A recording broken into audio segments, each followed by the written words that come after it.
In this session, we will be learning additional inputs on visual merchandising. Visual merchandising is a tool to educate the customers about the product and service in a very effective and creative manner. So, VM involves telling the customer and showcasing to the customer the products, so that it will be educating to them. At the same time, it will also entice the customer. VM also establishes a creative medium to present merchandise. So, visual merchandising is all about creating an environment, creating a shopping experience for the customers, so that the merchandise can be presented in an interesting and creative manner. And it will also help in enabling long lasting impact and recall value. That means, so the VM helps to present the merchandise in such a way that the customer is able to remember it for a long time, and it will have a very large impact on his mind. So, that means it will be highly attractive, it will be aesthetically looking good, and it will be have a pleasant feeling looking at the display. So, by that the customer would be enticed to look at the product, to try the product, and to buy the product. And it also set the company apart in an exclusive position. That means there are competitors of the store. So, VM also helps in creating an image for the store, in the creation of an image for the store vis-a-vis the competitors. So, how does store differentiate itself from the competitors? So, in this context, visual merchandising goes long way in creating a very unique positioning for the retail store among the competitors. And it also establishes a linkage among fashion and product design. So, it also highlights what are fashions, what are the latest trends, and how does the product design is unique, latest product designs, etc. So, VM that way is a very useful tool to project latest fashions and to showcase latest fashion statements, and designed by keeping the product in prime focus. So, ultimately the product has to be in the prime focus, the merchandise has to be in the prime focus. So, all the effort of VM is to highlight the merchandise, to promote the merchandise, to sell the merchandise, and also to create an image for the store in the customer's mind. And it also helps to combine creative and technical and operational aspects of a product and the business. So, VM involves creative techniques, it involves technical things and operational aspects, so that it will improve the business of the retail store. So, why should we do VM, visual merchandising? What does it result? So, VM results in increasing sales. So, the primary objective of visual merchandising is, VM is not just for the sake of VM, VM is not just for the sake of creating a good displays, VM is not just for the sake of creating a good shopping experience.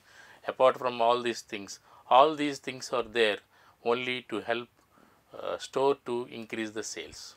So, the business should increase, the sales should increase. So, VM helps in increasing the sales of the store. Similarly, increasing operational efficiencies. VM goes long way in increasing the operational efficiency of the store. So, if you do not have VM, if you do not have mannequins to display, if you do not have browsers to display, then to showcase the merchandise to the customers who are walking into the store, so you need many salespeople to open up the bundles of the merchandise and showcasing them to these customers and persuading to buy. So now that we have mannequins, we have browsers which help to display the merchandise. So there is a lot of saving on the salaries of the sales people. So the number of customer care people required is decreases dramatically if you can make an effective display through visual merchandising techniques. So that way it improves operational efficiencies of the store. And then saving on salespersons and shoppers time. As we said, VM helps to save salespersons and salaries of their, because of the VM, the number of people, salespeople required to be there in the store is reduced, and there is saving on their time and on their salaries and shoppers time. So now because of the VM, because visual merchandising showcases the merchandise in a very successful manner, so it will the shopper can browse, the shopper can go on browsing the merchandise which is on display on various browsers, mannequins, etc. So you can look around, you can shop around, and you can touch. Basically we have TFE technique, touch, feel and experience. You can touch, the customers can touch the product, they can feel the product. If they like it, they may want to try it. Yes, they can go to a trial room and experience the product. If they want, they can buy. If they do not want, nobody is asking any questions. No questions asked, it is fine with them. So that way it is saving on the shopper's time. So shopper is self-selecting the merchandise because of the visual merchandising. So he doesn't have to go through the entire process of looking for where, what and which merchandise to buy, because everything is on display. He can browse everything. So the self-selection process is facilitated and it goes faster than the otherwise without proper VM.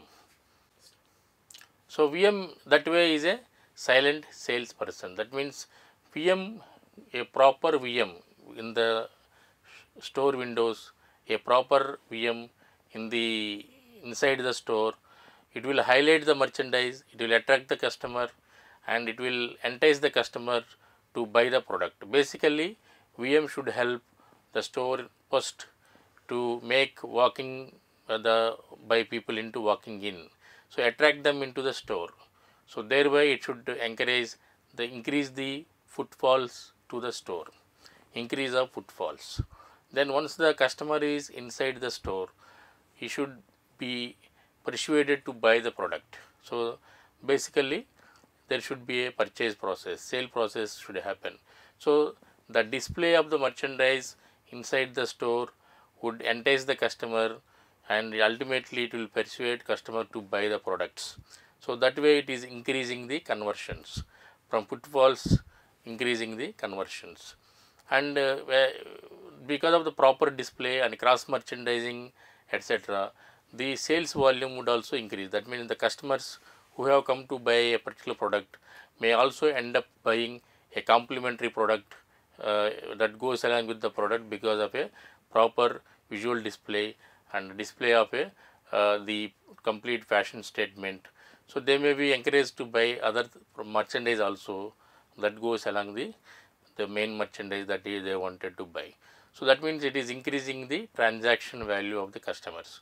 So that way the VM would be a great silent salesperson, increasing the footfalls, increasing the conversions, and increasing the transaction value.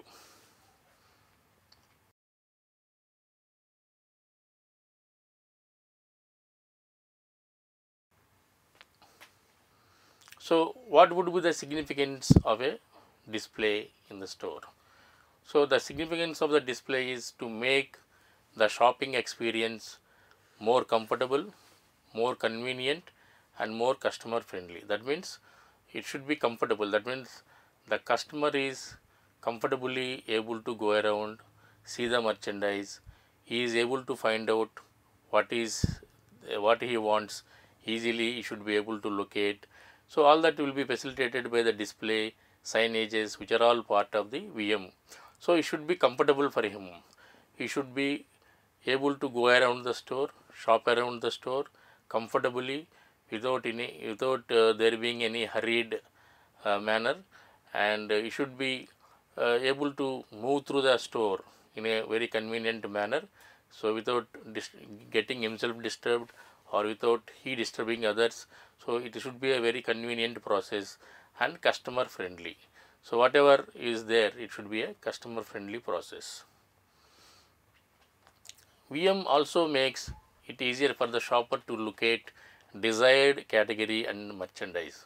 So, if a person is walking in to buy a trouser, jeans trouser, so he should be able to buy where that is located, a menswear jeans trouser, where it is located. So, if he is new to the store, he may not be knowing, but the signages in the store, the signages which is part of the visual merchandising would always help the customers to guide through what is located where, which category is located on which floor and which place. So, this because of this proper signage, the customer would be able to locate the merchandise very easily, and it is made facilitated by proper display and proper visual merchandising process. And it also makes it easier for shopper to self select. So, that means as we discussed earlier, there is a TFE process, touch, feel and experience. The customer is free to browse around. He can go to the place where what he is looking for. There are many styles, many products on display. He can see each and every one of them, and finally he can select what he likes. He can try some of them and finally make a selection of what he likes and leave in the process whatever he doesn't want to buy. So, that means the self selection by the customer is also greatly facilitated by the visual merchandising. Visual merchandising makes it possible for the shopper to coordinate and accessorize. So, there are displays which showcase the complete fashion statement.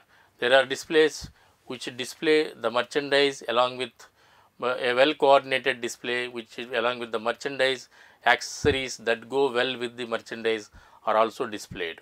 So, looking at these displays, the customer would get inspired, the customer would get influenced to buy the accessories that go well with his merchandise that he wants to buy.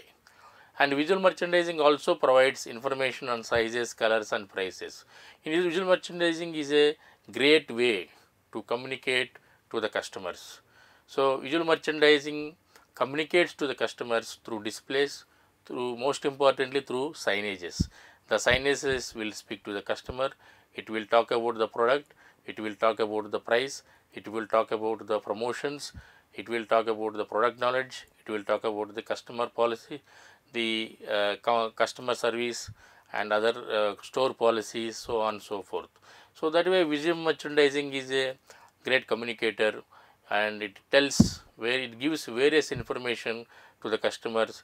It also informs the customer about what are the latest fashion trends. So, there are specific displays in the store which showcase the latest fashions and latest fashion statements. Through these, the customer is informed about the latest trends and fashions.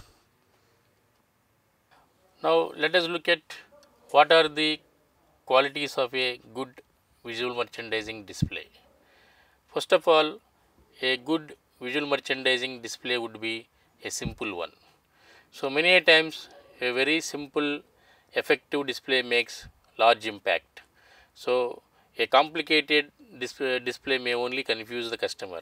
So, many a times it works to be make a very simple, straight, message giving, straightly attractive, simply attractive displays. So, it also makes sense to have displays which provide information to the customer. So, a good display would be providing information to the customer. The information could be about a product information, it could be about the promotional information, it could be about the accessories and fashion statement, or new fashions. So, a good display would be providing information to the customers. And another thing is a good display would be neat and attractive. A good display would be neat and attractive display. And another important characteristic of a good display is a good display is always appropriate for the occasion. So, a display has to be appropriate for the season, it should be appropriate for the category for which it is displaying. So, a good display has to be an appropriate display for the season, for the context and for the category. And a good display is also a distinctive display. That means a good display will be a very unique display and it will be a standing apart from the other displays, and it will be creating a large impact on customers' mind and good recall value. A good display is the one which has got a theme. So, display needs to have a theme. Thematic display makes a great sense to the customers and it will appeal more to the customer. So, it always makes sense to have a display which has got a theme. Another important thing for a good display is convey appropriate image. A good display would convey appropriate image about the store, about the merchandise to the customers. So, a good display has to keep always in mind the store's image and the category image. And a good display would also showcase merchandise in use. So, it has to be a display which show merchandise in use. That means merchandise being worn by a mannequin or a body form or something like if you are displaying a stain free clothing, you can also keep a mug of coffee and ask people to try staining the clothing with coffee. So, this kind of a displays would make great sense. So, a good display would be showcase merchandise in use. A good display has to be a secured, well secured display. That means the props and various other accessories of the display. So, whatever things that are helping the display should be properly be secured. A good display is a display which is very secure. So, all the materials, all the props that are helping the display should be properly be secured, so that they will not fall apart or fall on the customers while they are shopping. And a good display is finally a safe display.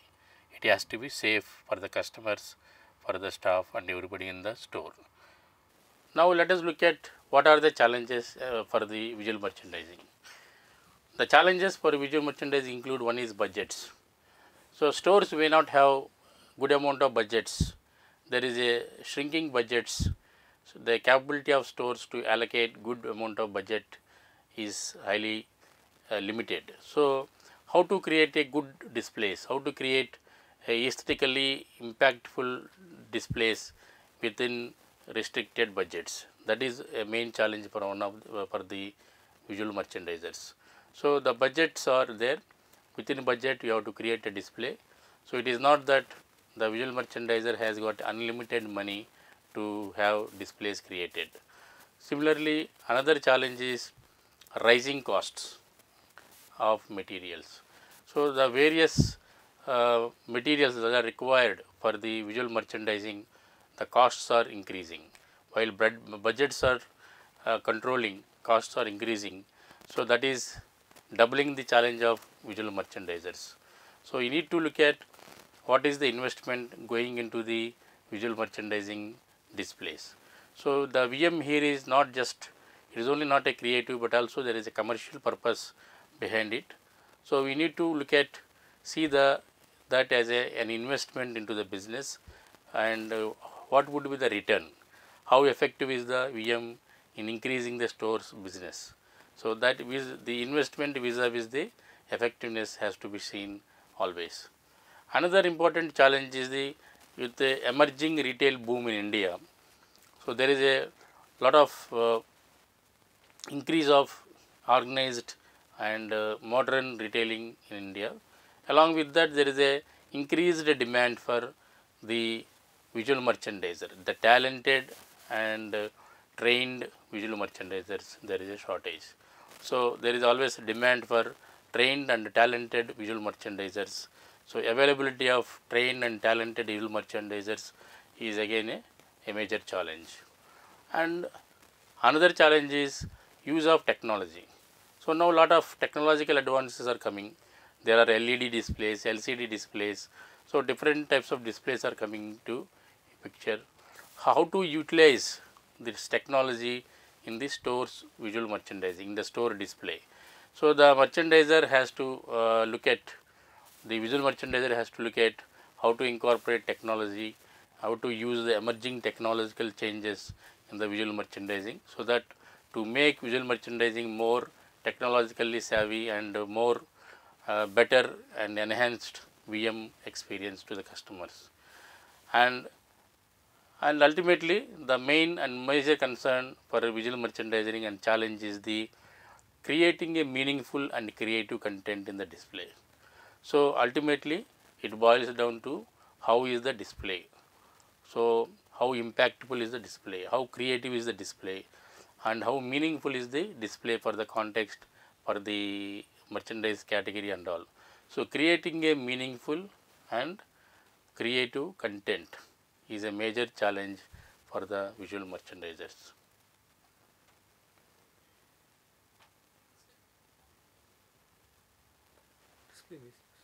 Yeah. So now let us look at what are the display basics in the VM. So display basics include themes. So that generally in a store, the display is, the VM display is based on certain themes. For example, we may have a theme for an occasion called Christmas, festival of Christmas, and other festivals like Diwali. There can also be a special occasions like denim festival, cotton festival. These are the product specific occasions. So whenever such themes are adopted, the entire displays, whether it is the window displays or displays inside the store, all of them would be revolving around the theme. So the theme concept is highlighted. So whatever merchandise going with that is also gets highlighted. Next important thing is the key copy. Key copy is a signage. Key copy is the signage. It is a text of the sign. So key copy in the display area is again important. So in any display, particularly the main attractive displays where the major new fashions are displayed or major fashion statement is displayed, in those display areas, so key copy is an important part. So it tells about the product, it tells and sells the story. So whatever the fashion statement, whatever is the concept of the merchandise, it tells about the merchandise and also sells the story and the merchandise. And so the key copy is very important, and it is an important communication to the customer. It should be crisp, it should have only few words. So nobody has time to read lengthy text. So you need to be few words, and it should be a catchy phrase. So it should catch the attention of the customers, and it should, you can use phrases which are very catchy, and it should be a memorable. The key copy should be memorable, and you should use a language which is simple and direct. So you should use language which is very simple to understand, very direct to convey the meaning. So use of key copy which is complicated, key copy for which one needs to refer to dictionary, there will be of no use. So the key copy has to be simple and direct. Then image promotion. So image promoting displays, there should be a clarity. So you have to make the displays very simple and directly conveying the meaning and clearly and with clarity.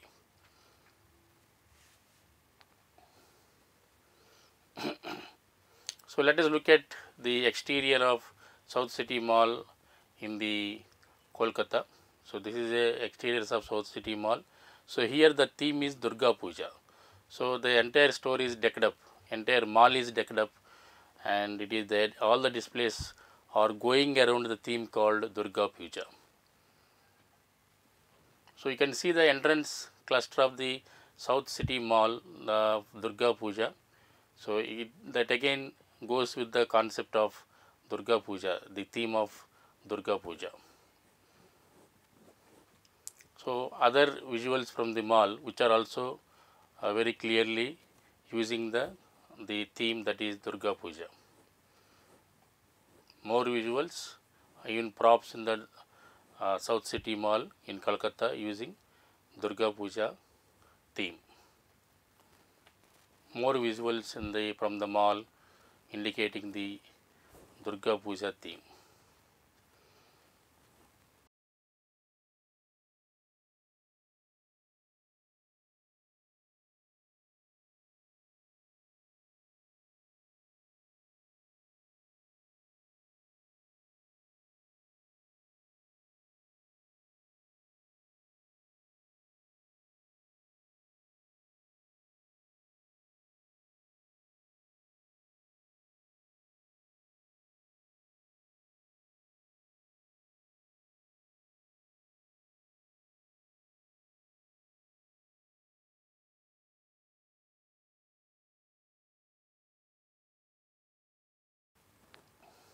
Now let us look at design basics.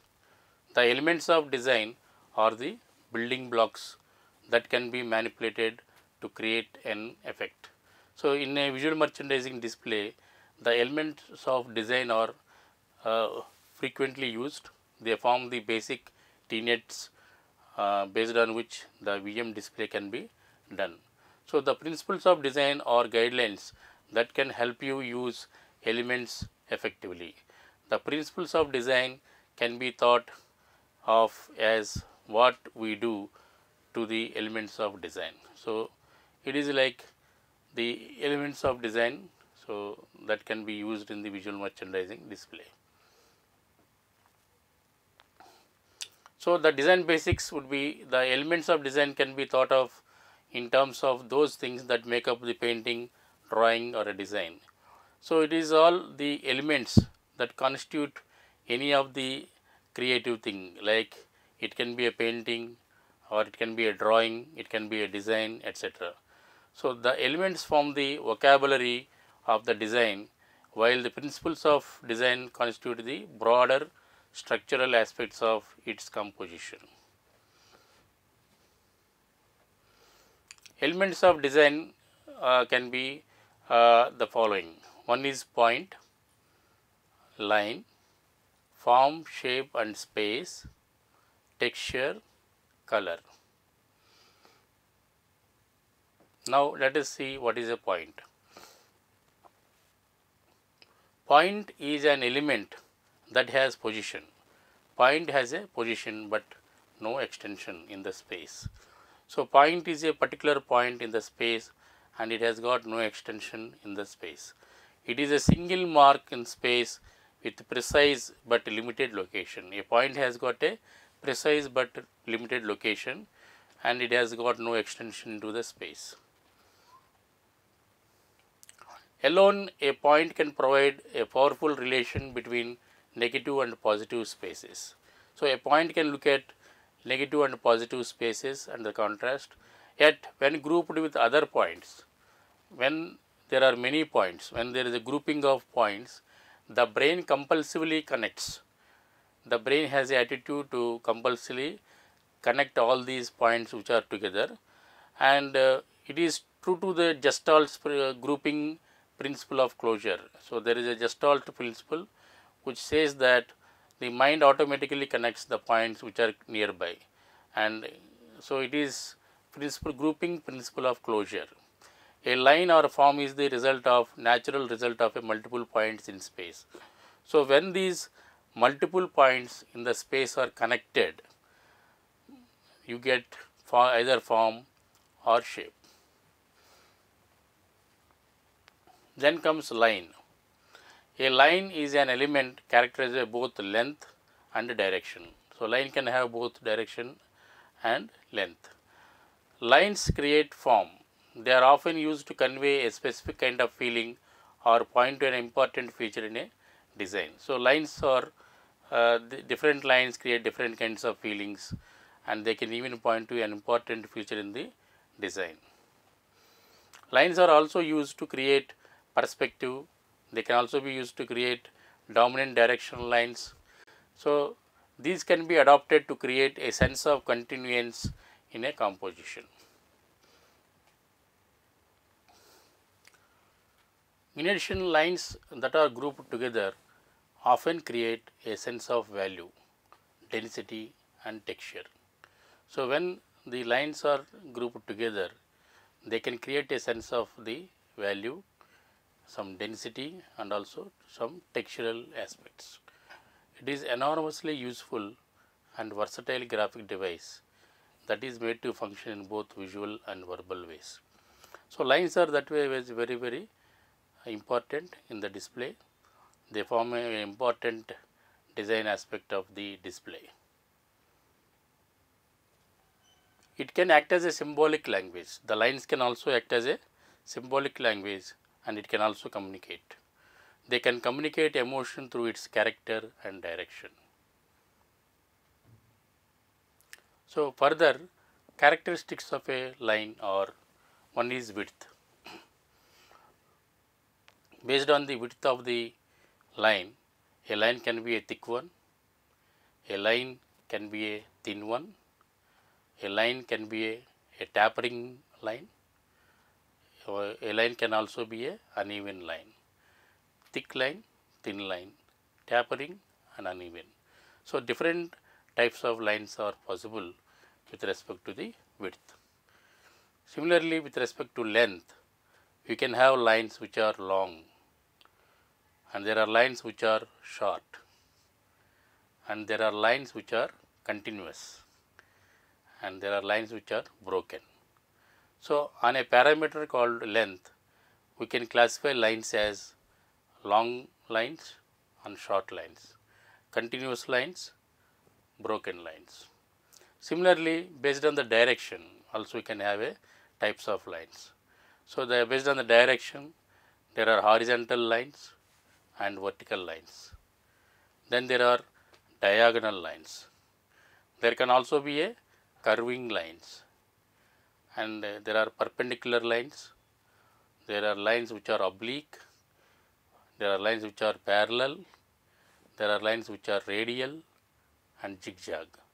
So, horizontal lines, vertical lines, diagonal lines, curvy lines, oblique and perpendicular lines, parallel lines, radial lines, zigzag lines.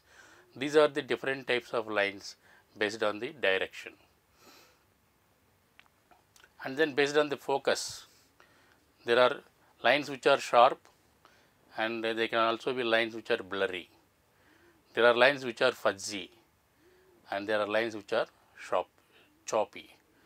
Similarly, based on the feeling, some lines are sharp, some lines are judged, some are graceful, some are smooth. So, now let us look at the significance of these lines. A horizontal line suggests a feeling of rest and repose. So, horizontal lines suggest feeling of a rest and repose, whereas the vertical lines communicate a feeling of loftiness, a feeling of pride, loftiness and spirituality. Similarly, diagonal lines suggest a feeling of movement and direction. So, diagonal lines suggest a movement and direction, that a diagonal lines add vibrancy to a display. They add vibrancy and dynamism to a display. Then horizontal and vertical lines in combination communicate stability and solidarity. When you use horizontal and vertical lines together, they can communicate a sense of stability and solidity. And deep and acute curves,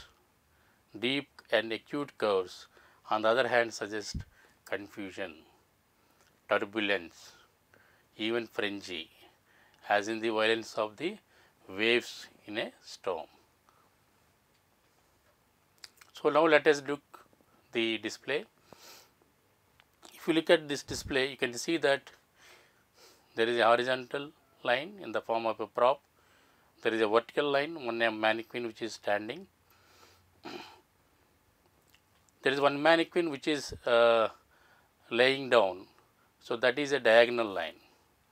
The mannequin which is lying down represents the diagonal line. So that means there is some vibrancy in the display. If you look at the second display, here all are vertical lines. All are vertical lines. So the mannequins, the props, everything is vertical.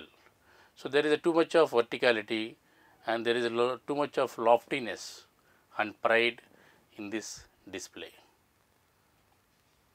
So here you can see that here the curvy lines are dominating. So there are curvy lines. So there is a lot of turbulence in the display.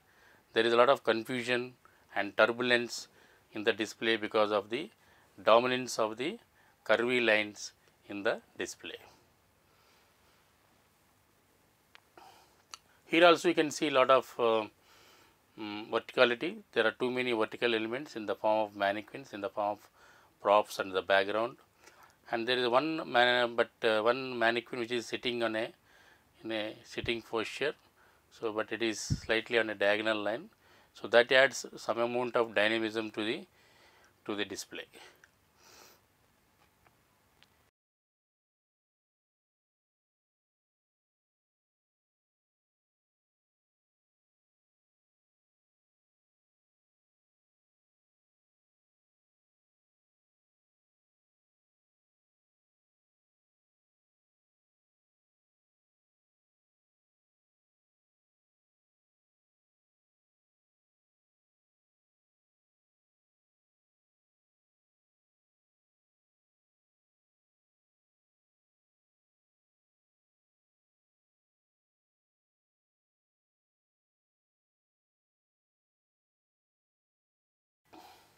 The next elements of design are the form, shape and space.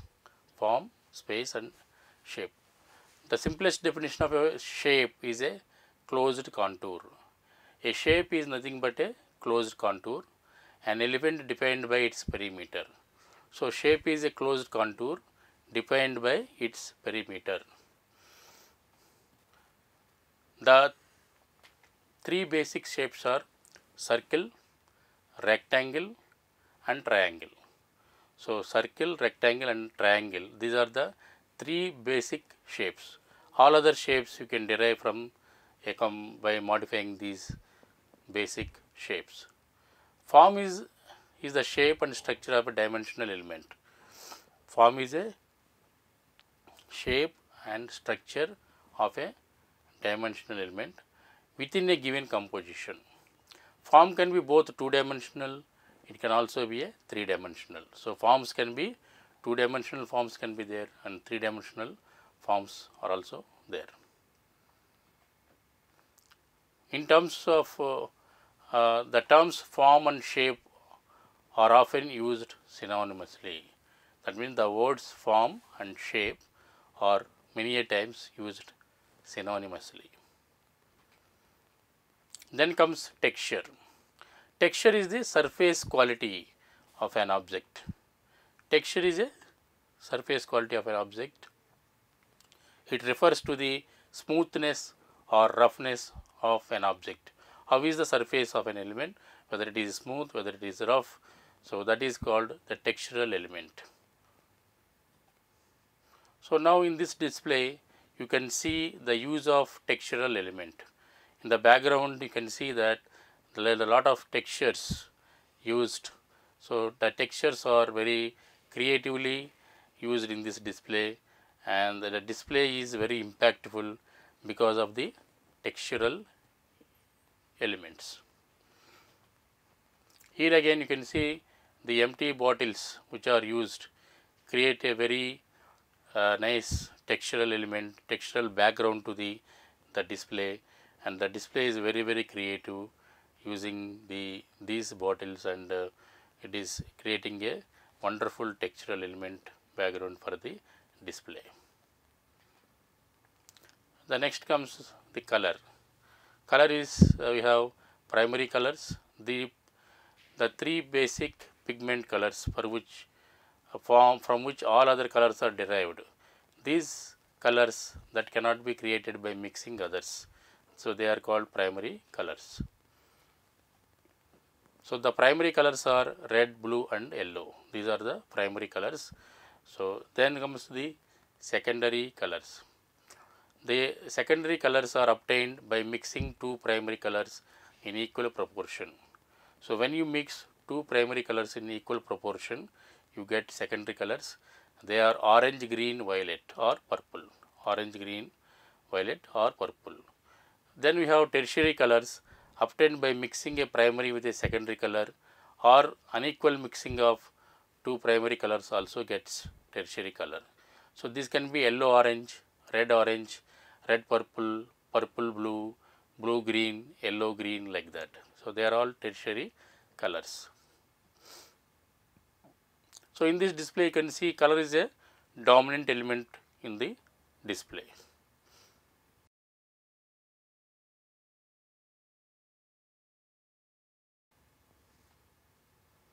The three main components of the color. Color has three main characteristics. One is hue. Hue differentiates one color from the other as red. That as red is differentiated from blue and yellow from orange. So what we usually mean when you ask what is color means, we mean what is the hue. The next characteristics of color is value. Value refers to the lightness or darkness of a color as its value. So color is when you add white it makes it tint, when you add black it makes it a shade. That means if you take a true pure color, pure hue, and if you go on adding different amounts of white to it, you will be generating tints of the color. Similarly, if you keep adding black to it, you will be generating different shades of the color. The next thing is, next characteristic of the color is intensity. It is the brightness or dullness of a color. If the color is more intense, it will be bright. If it is intensity is less, then it will be dull. So what are the different color schemes or color concepts that are used generally in the visual merchandising? One is analogous. Analogous means adjacent colors. Colors that exist harmoniously next to each other on the color wheel. So analogous colors are those colors which are existing adjacent to each other harmoniously on a color wheel, or referred to as analogous colors. So because of the shared characteristics, there will be a harmony, like yellow, green, green, blue, like that. These analogous colors, they reinforce each other and are compatible visually. So these analogous colors reinforce each other and generally compatible. These can be counted on to create close harmony. Then we have what is known as a complementary colors. Complementary colors are found, or they are located directly opposite to each other on the color wheel. So these complementary colors are directly opposite to each other on the color wheel, like blue, violet, yellow, orange, red, green, etc. They do not make close harmony, but they create maximum contrast. So whenever you want to create contrast, whenever you want to use contrast in your display, you can go for a complementary color scheme. Then we have what is known as a monochromatic colors. Colors that are shades and tints of same color or same hue can be used in one display. So then it is called the monochromatic color scheme. They can be restful, easy to accept, and provide a controlled setting for the merchandising. So very creative displays can be created using monochromatic color schemes. The next concept is triad relationship. Triad are three colors, any three colors which are equidistant on the color wheel. They are known as a triad color scheme. Any three colors which are equidistant to each other are known as triad colors or triad color scheme. So we can see this picture, how the color scheme can be used while staking the merchandise in the shelves.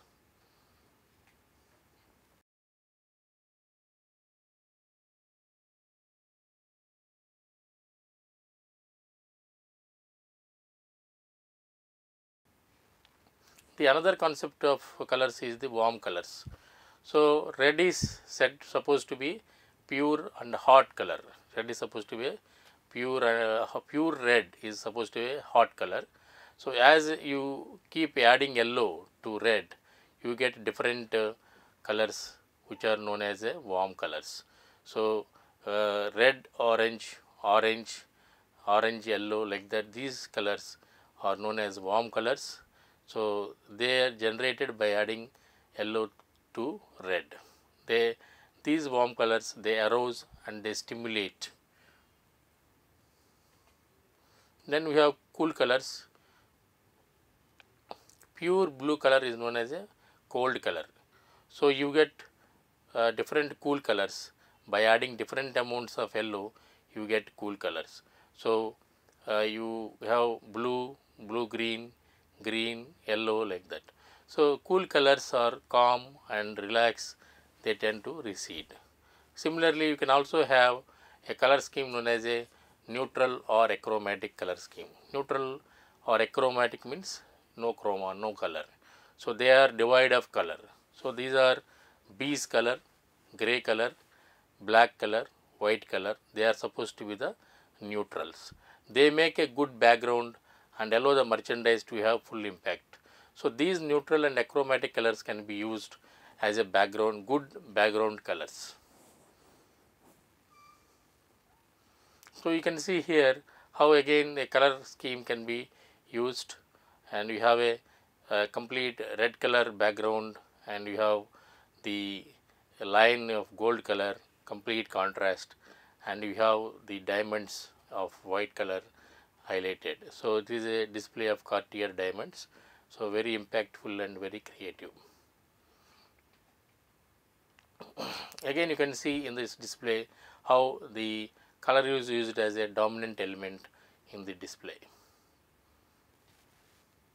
Here also you can see a domination of cool colors is used in the display, and it is giving a very soothing feeling and nice creative impact.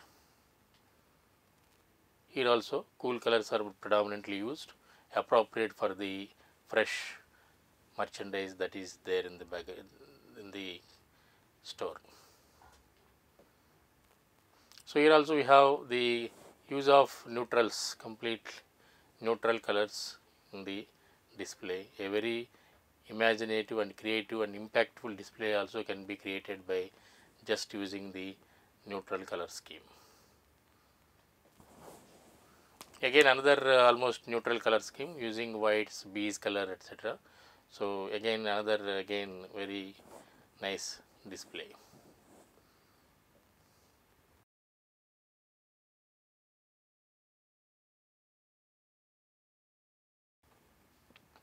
The other principles of design that are also important for the visual merchandising are balance, proportion, rhythm, and dominance.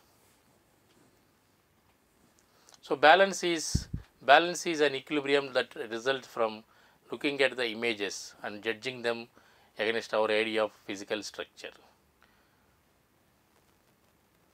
So it is the arrangement of objects in a given design as it relates to their visual weight. So, within a composition, the relationship of left to right, how the various objects are displayed and arranged in a display from left to right and their visual weight. So, that is the consideration in the balance concept. So, there are two types of balance, one is symmetrical, the other one is asymmetrical balance. If a design were to cut into two by at the half of by an imaginary line drawn through its center. By drawing an imaginary line through its center, a design is cut into two halves, and if the two halves are exactly the replica of each other, they are mirror images of each other, replicas of each other, then it would be a classic example of symmetrical or formal balance. So, you say that symmetrical or formal balance is there when the two halves are mirror images of each other. Let us look at this picture, the display. If you cut this display into exactly two halves by an imaginary line in the center, the two halves are not exact replicas of each other, rather they are different. So, that means there is no symmetrical balance. In this second picture, if you see, again there is no symmetrical balance, because there is if you cut the image into two, the two halves are not exact replicas of each other. So, but if you look visually, both of them look balanced. Both in the previous picture and this picture, they look balanced visually, but they are not exactly replicas of each other. So, this is an example of asymmetrical or informal balance. There is no formal or symmetrical balance, but there exists what is known as a asymmetrical or informal balance. This is another again a very interesting picture. If you see on the left side, you have two mannequins wearing the merchandise, and there is the right side, there is some signage. So, though initially it looks as if it is not balanced, if you look closely, if you closely observe, there is a balance. The mannequins on the left side are balanced by the text or the sign copy on the signage on the right side. Imagine the display without signage, then you realize that yes, visually there is some balance because of the signage on the right side. So, that way this kind of balance can be created very creatively. Here it is a classic example of where the balance in the display is achieved by the signage on the right side. The next element is rhythm. It is the repetition or alteration of elements, often with defined intervals between them. Rhythm can create a sense of movement and can establish pattern and texture. So, there are many different types of rhythm, often defined by a feeling it evokes when one is looking at. So, there are types of rhythms are there. So, it depends on what kind of feelings it evokes as one looks at it. So, regular rhythm. A regular rhythm occurs when the intervals between the elements and often the elements themselves are similar in size or length. So, there is what is being repeated, what is being there in the elements are similar in size and also in length, then it is called a regular rhythm. Flowing rhythm. Flowing rhythm gives a sense of movement. Flowing rhythm gives a sense of movement and is often more organic in nature. often more organic in nature. So, and similarly you can also have progressive rhythm. In a progressive rhythm shows a sequence. In progressive rhythm there is a sequence of form through a progression of steps. So, here we can see that there is a regular rhythm, there is a repetition of the props there. So, there is a regular rhythm in the picture, in the display. Here you can see there is a flow. The way the repetitive elements in the background are arranged, there is a flow in them. They are flowing into to focus on the merchandise, the mannequin wearing the merchandise. So, there is a flow in the rhythm. Similarly, another element of design is the proportion. Proportion is the comparison of dimensions or distribution of forms. It is the relationship in scale. Proportion is basically the relationship in scale. So, this is the scale which is makes difference here between one element and other element. So, there are one element is at a one scale and the other element is at a totally different scale. One may be at a normal scale and other element may be in a gigantic scale. One may be in the normal scale, the other one may be a very dwarf scale. So, the object and its parts. So, there is a playing with here with respect to scale between a whole object or one of the parts. Differing proportions within a composition can relate to different kinds of balance or symmetry and can help to establish visual weight and depth. The relationship of size, scale or weight of the elements and between each element and the entire composition. So, you have another thing here where you see that the mannequin and the merchant wearing merchandise is at a normal scale, but you have the background pictures on a gigantic scale and a large scale. So, there is a playing with the scale that is called proportion. So, here also you have the element of scale playing it out the proportion. We have large sized guitar and large sized things are there. The next element is the dominance. It relates to the varying degrees of emphasis in design. It determines visual weight of a composition, establishes space and perspective, and often resolves where eye goes first when looking at the design. So, there is a dominant element in any design or display. So, the dominant element attracts the eye of the human first.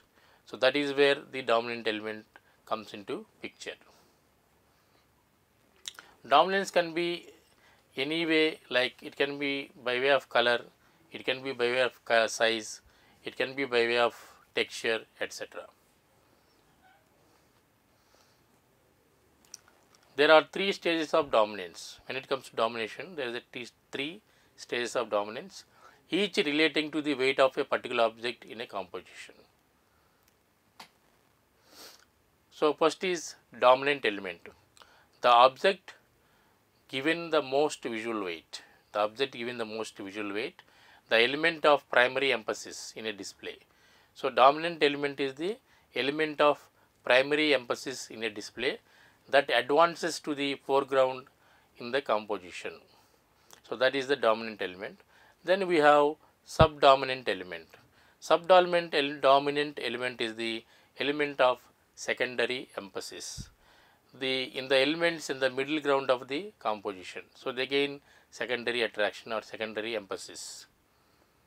Then we have subordinate element.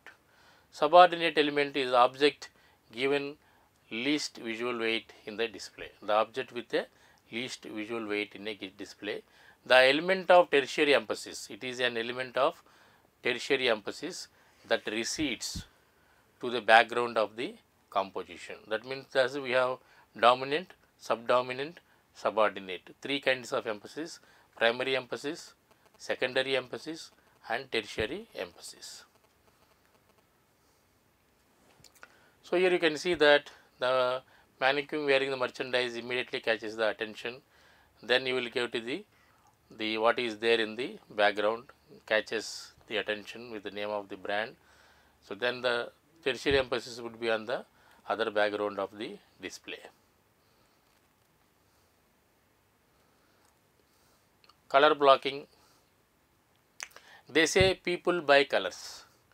Color is the most important criteria when customers take the decision of purchasing a product.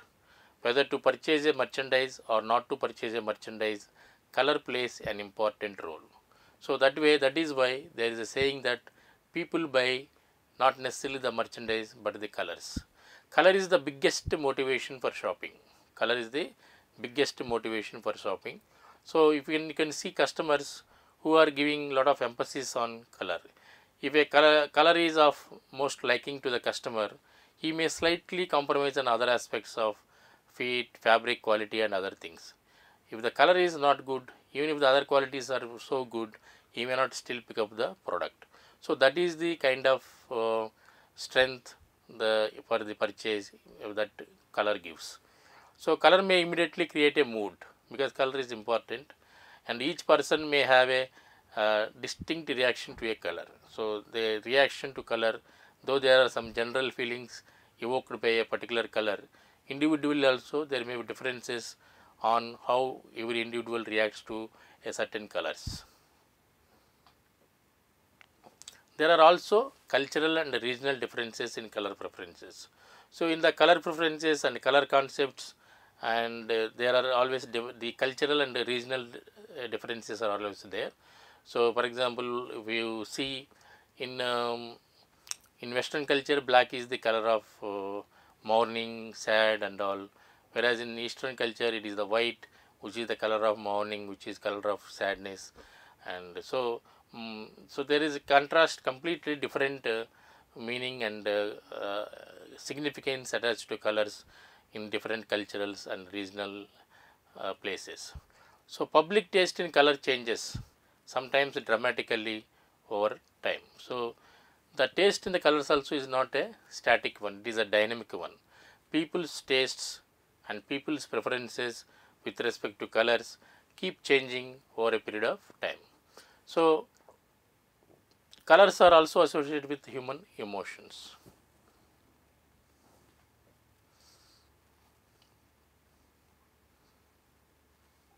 So similarly, for example, if you look at yellow color represents caution, cowardice, treachery and madness. Similarly, red color stands for passion and love. If you look at orange, orange stands for knowledge, orange stands for warmth, orange stands for energy and force. Similarly, violet always stands for royalty and also depression. Blue color represents fidelity, sobriety and fear. Green color represents wealth, outdoors, luck and nature, whereas brown represents maturity and humility. White always stands for purity and truth, and black stands for death, depression and sorrow. So these are the general meanings and significances. There can be variations with respect to a cultural differences and regional differences.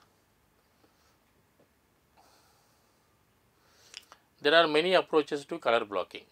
The most common and widely accepted blocking is the VIBGR. As you know, the VIBGR is the color of rainbow. Rainbow is the most pleasing color combination to the human eye. So they thought if you color block the merchandise following the VIBGR principle, it will be mostly it will be highly aesthetically appealing to the human eye. So that is a natural extension that is there from nature to the VM. And the guidelines for color mixing. For coordinated color displays, never mix colors between groups. That means never mix brights and pastels. So that is may not be a correct idea. Select colors from within a group. So you may select colors, similar colors from warm group, warm colors, or from the cool colors, and these can be coordinated with yellow. For example, you can have a coordinated yellow top and a blue skirt. Each color group can be combined with neutral colors. So any group, whether it is a warm color or cool color, any color from this color can go with any neutral color. Yellow shirt with a blue skirt and a black belt would definitely go well. Guidelines for color mixing. Colors can be used to communicate moods in displays. Color blocking can be either vertical or it can also be horizontal. Vertical color blocking allows greater exposure to merchandise than the horizontal approach. That means the color blocking which is done vertically, it gives always more impact, more exposure than the color blocking done on horizontal basis.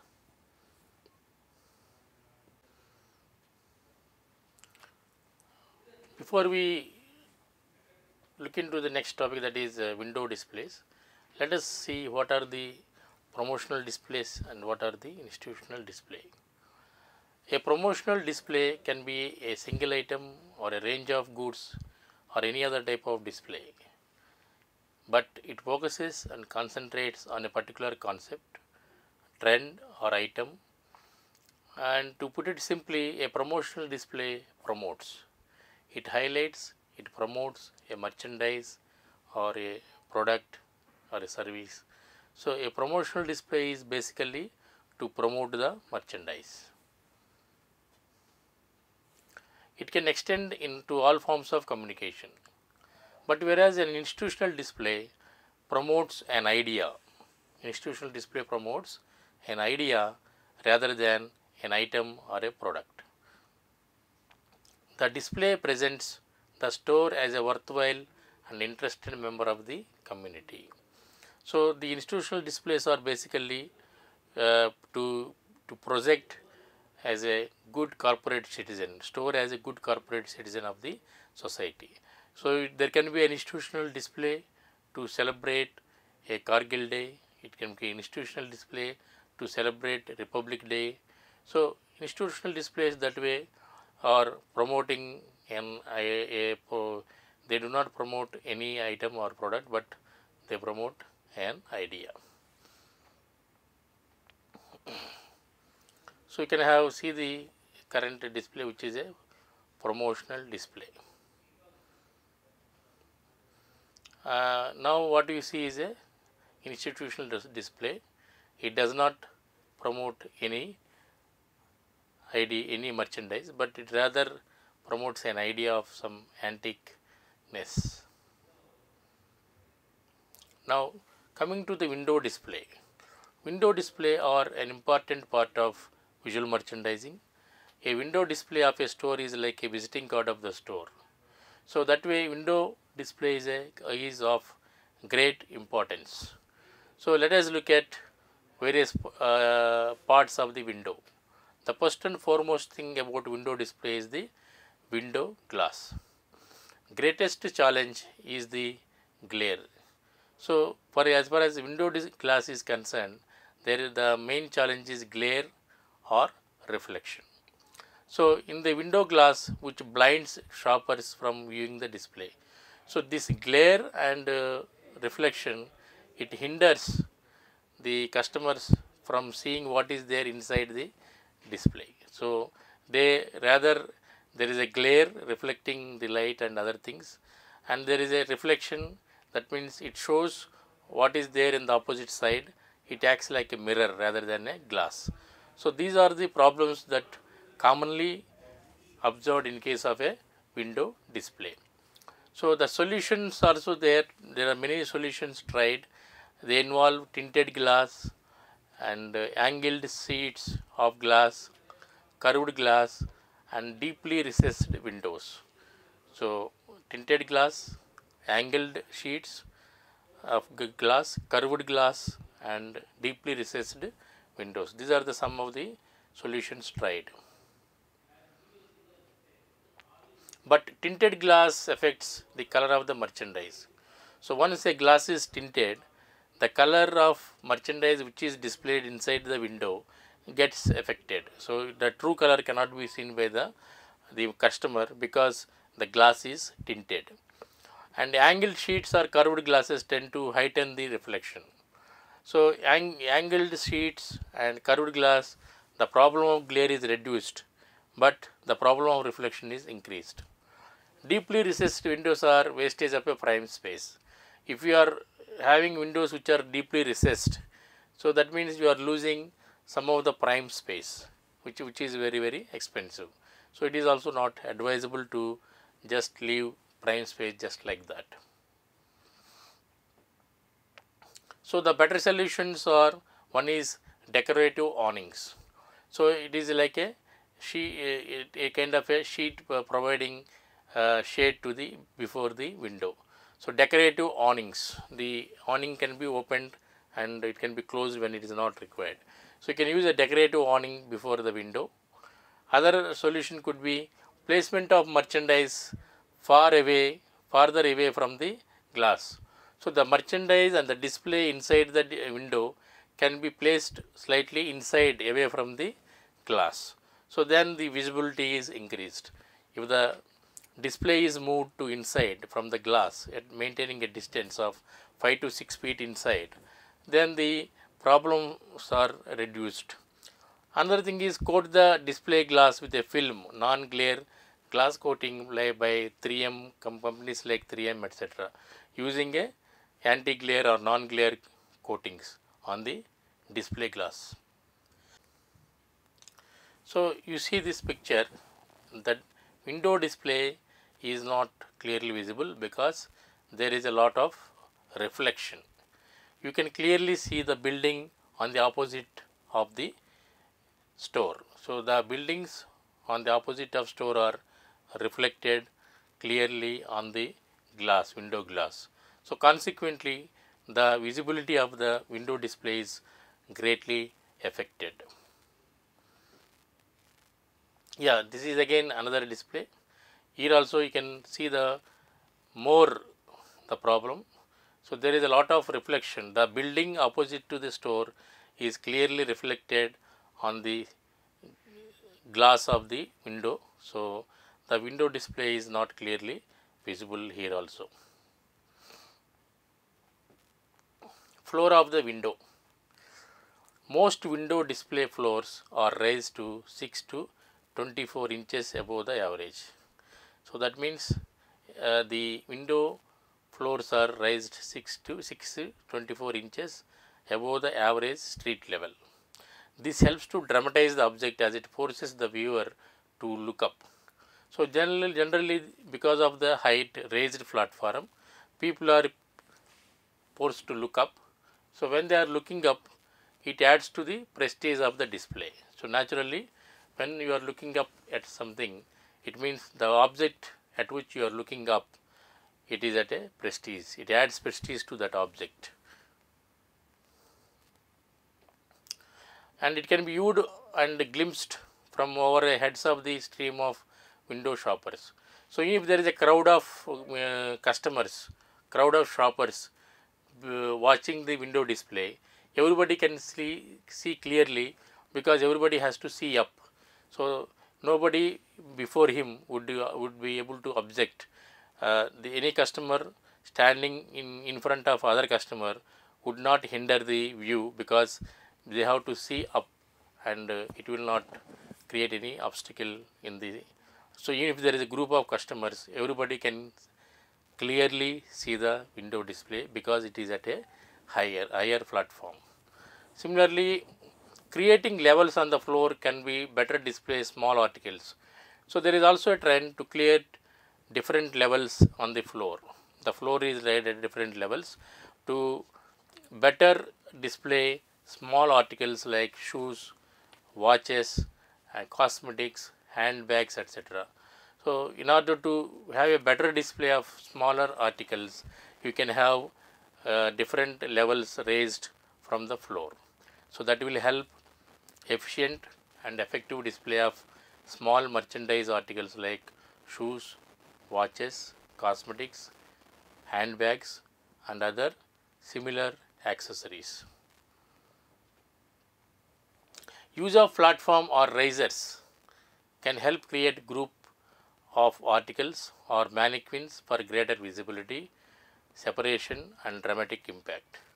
Most window floors have board or wood, they are carpeted. That means the window floors, they are generally made of either the board, some board material or by wood materials, and they may generally have some carpeting done on the floor. Some are lit at the base for the extra impact. Some of the window displays, they are lit, they are lighting from the base. So they are lit up from the base to give better visibility, better extra impact. And some special padded flooring may also be used. In case of some of the displays, special padded flooring may also be used. So you can see here there is a lighting from the base, from the floor level. The lighting is clearly the floor level is clearly lit up to give additional impact. So here also you can see there are different levels. So there are levels created from the floor. So that is adding some drama to the scenario, because otherwise it will be very routine.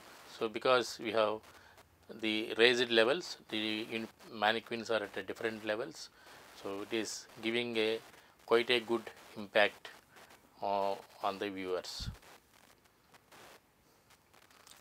Again another display where the floor of the window can be seen clearly, and it is well lit up to create additional impact. Now let us discuss about the back of the window. So the back of window can be closed by a removable panel or constructed back wall. It can be closed by removable panel or constructed back wall. The back wall of a window, the side of the faces inside the store. So the back wall of the window, the side that faces the inside of the store, can be used for selling. That means the back side of the window to the inside that lays to the inside of the store can also be used for selling, for display and selling also. So you can see here is a closed back window. So the back of the window is there. Because of that you will not be able to see through what is there inside the store. Another closed back window. Here it is a removable panel that closes the window. Window ceiling. All the lights on the ceiling should be movable so that they can be focused as per display needs. So that means the lights on the ceiling, they should be flexible so that they can be focused wherever they want to be focused. So whatever lights that are fixed onto the ceiling through a railing, they all to be fixed in such a way that there is a flexibility to move them in any direction you want to focus. Invest in a ceiling grid. You can have a ceiling grid attached to the ceiling of the window, and from that grid you can have lights fixed to that, and grid or channels in the ceiling. This helps to create various levels in a given display. So that helps in many manner. You can have some of the display materials hung from the ceiling grid. So the ceiling grid helps the window display in a great manner. Props need to be ordered according to the weight of the grid can actually bear. So whatever props you want to hang from the ceiling grid, you have to be very careful about the weight of those materials. So you should order only those, you order and use only those materials for window display which the ceiling grid can withstand. So you can see a display where there is a lighting, and from the ceiling So here also you can see a lot of display and hangings from the ceiling. Side walls. The next topic in the window display is the side walls. Side walls can be painted or used as part of the display theme. The side walls can be painted or used as part of the display theme. Grids, panels on side walls can effectively be used for various displays. These walls can be backlit to provide extra lighting in the window. Side panels can be at an angle, adding to the perception of depth to the window. That means the side walls can be backlit to provide extra lighting to the window. And you can also have side panels at an angle. Instead of being straight, they can be at an angle. So this angled side panels create a perception of a depth to the window, a perception of the depth to the window. Some side walls or panels are installed only to create smaller windows within a larger one. So when you see that the window is larger than required display, and the display that you are going to do is relatively small, you can make the window small by using a side panels. Side panels, they are installed to make the large window a smaller one. The next the concept is proscenia. Proscenia is a plural and proscenium is the singular. A proscenium is the Greek word meaning before the scenery. Proscenium means in Greek before the scenery. In a window display, proscenia comprises top valance which masks lighting across the top of a window, and side valances, so which separates from one window from the next and also hide any side lighting devices. So that means the proscenia is basically a design or a design on the glass of the window, so which masks the window glass to a certain extent and makes the window the glass size small, in the sense that the rest of it is occupied by the design. And it can also, the proscenia can also be used to create partitions in a big window. A big window can be made into three partitions by having proscenia in between. One window can be converted into 3 windows or 2 windows, like that, using the proscenia. So proscenia are a very important aspect of the window displays. They can separate one window from the next, and proscenia can also be used to hide anything that is not to be seen. So it can hide the side lighting devices. It can light any props fixing to the to a ceiling, say a grid, so which is not to be seen to the outside. So you can mask it by having some design on the glass of the window, so that people are not able to see that. The main focus should be on the merchandise or the key item in which is being promoted. So that means the window display or any display for that matter, the prime focus should be on the merchandise which is going to be promoted. So if the prime focus is not on the merchandise and it is getting to shifted on a prop to on a background or something like that, then the purpose of the window display is lost. So that is why the merchandiser, the visual merchandiser, should ensure that the main focus should be on the merchandise item which is going to be promoted. The spot or place which first catches the eye of the customer or passerby is called eye of the window.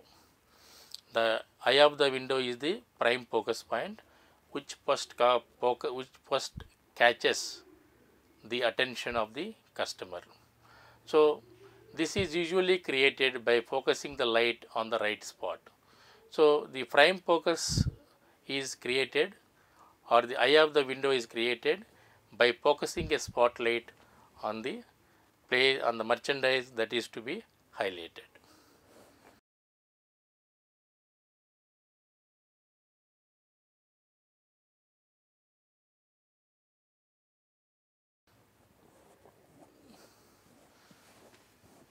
So, retail store and the site and design. The three most important success factors in retailing are location, location, location. So, that means location is the most important parameter for the success of a retail store. The entire concept of the store, location, interior layout, etc., must be designed around its target customers. Before finalizing anything about the retail outlet, a retailer must first he should know which locations offer long-term profit potential and which do not. That means before a retailer finalizes about the location, he should know what are the locations in the city which offer long-term potential and which do not offer long-term potential, and then arrange products to increase multi-product purchases. See, understand how store layout flow shape the store layout and flow shape the overall shopping experience, and then change product locations or store layout in order to reduce retail theft and loss. So, this picture shows the site and design of South City Mall in Kolkata. It is again Big Bazaar store in Beliaghat in Kolkata. Image mix, the top 6 elements. The top 6 elements of the image mix. So, the top 6 elements that influence the store image are as follows. One is employee. So, employee is store employee, especially the customer care associates, etc. They are the primary interface with customers, and store as an organization is represented by the employees or the customer, especially the customer care people. The interface between the employee and the customers is an important element in the image mix. If that interface is managed very well, if the interface between the employees and the customers, it is also the interface between the store as an organization and the customers. So, if that interface is managed very well, then there is a very good image created in customer's mind about the store. There is a very good image created in the customer's mind about the store. Another important element in the image mix is merchandise. So, the basic purpose for which customers are visiting the store is to buy the merchandise. So, what is the type of merchandise that the store is offering to the customers? So, the merchandise offering would naturally be in tune with the kind of image that store wants to project. If an upmarket department store, it will offer a merchandise which is the premium merchandise, well priced, high quality. So, that means the merchandise is going with the image of the store. Similarly, if the merchandise, if you go to a discount store, you will find the merchandise which is value for money, so reasonably good quality, etc. So, that means the merchandise is in tune with the projected image of the store, vice versa. The merchandise contributes to the store image ultimately. Third one is the fixtures. What are the fixtures used in the store? Whether it is the brochures, mannequins, body forms, what is the quality of fixtures used in the store? If you go to an upmarket department store, say for example Lifestyle or Shopper Stop, the kind of fixtures you find, the two-way brochures or four-way brochures, the rounders or the gondolas or the mannequins that are being used are totally of good quality and good class. But same thing if you go to any discount store like Big Bazaar and all, the kind of fixtures you find there are totally different. That means keeping in view of the projected image of the store, the fixtures should be there. In other words, the fixtures contribute to the image of the store as well. pictures contribute greatly to the store's image. Then we have the sounds. So what kind of sounds are generally audible in the store? Whether some may have a nice channel music, some are very silent, some there is a lot of noise, too much of noise. So it depends. So the kind of sounds that are produced in the store would always add to the image of the store. So we need to maintain the kind of sounds which will add to value to the store image. So we have to take care of some unwanted noises to be controlled. So you have to look at that. Similarly, other element of image mix is the order. Order is again a very important part of image mix. So any bad orders coming would immediately spoil the image of the store. On the other hand, if you have a nice perfume smell pervading, then people will feel happy and they will have a nice image about the store. So that is the reason why many of the department stores, they have the cosmetics division near to the entrance. So the moment you enter, you have a nice fragrance hitting the nostrils of the customers, creating a nice feeling, a nice image about the store. And finally and most importantly, visuals. So how is the store interiors done? Store interior design. So they are greatly, and how are the displays created? So these are greatly adding to the image of the store. So a picture is worth 1,000 words. So what you display, the visuals in the store convey a more meaning, more information, more meaning to the customers than what your employees, what your customer care people talk to the customers. So these, if you want to project a better image of the store needs to handle these 6 elements properly. So you need to manage these 6 elements in such a way that you are able to create a nice image of your store in the customer's mind. Now let us look at each one of these 6 elements of image mix individually. So the first element is employee. So match the selling and image needs of the store. So you need to match the selling needs and image needs of the store. Density and type of the staff should vary accordingly. So depending on the type of the store, the density and type of the staff should vary. If you are looking at a specialty store, lower density, maybe one staff for every 500 square feet, and they should speak well and well presentable. That means in case of a specialty store, the density can be slightly lower, maybe one employee for every 500 square feet. They should be able to speak well and they are highly presentable. Large department stores, they have a higher density. That means they may have one employee for every 300 square feet. So that means the density of the employees is more. They are well educated and suitably dressed.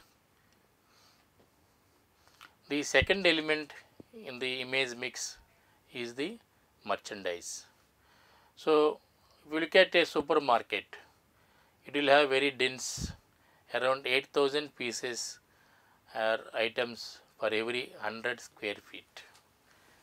8,000 items for every 100 square feet.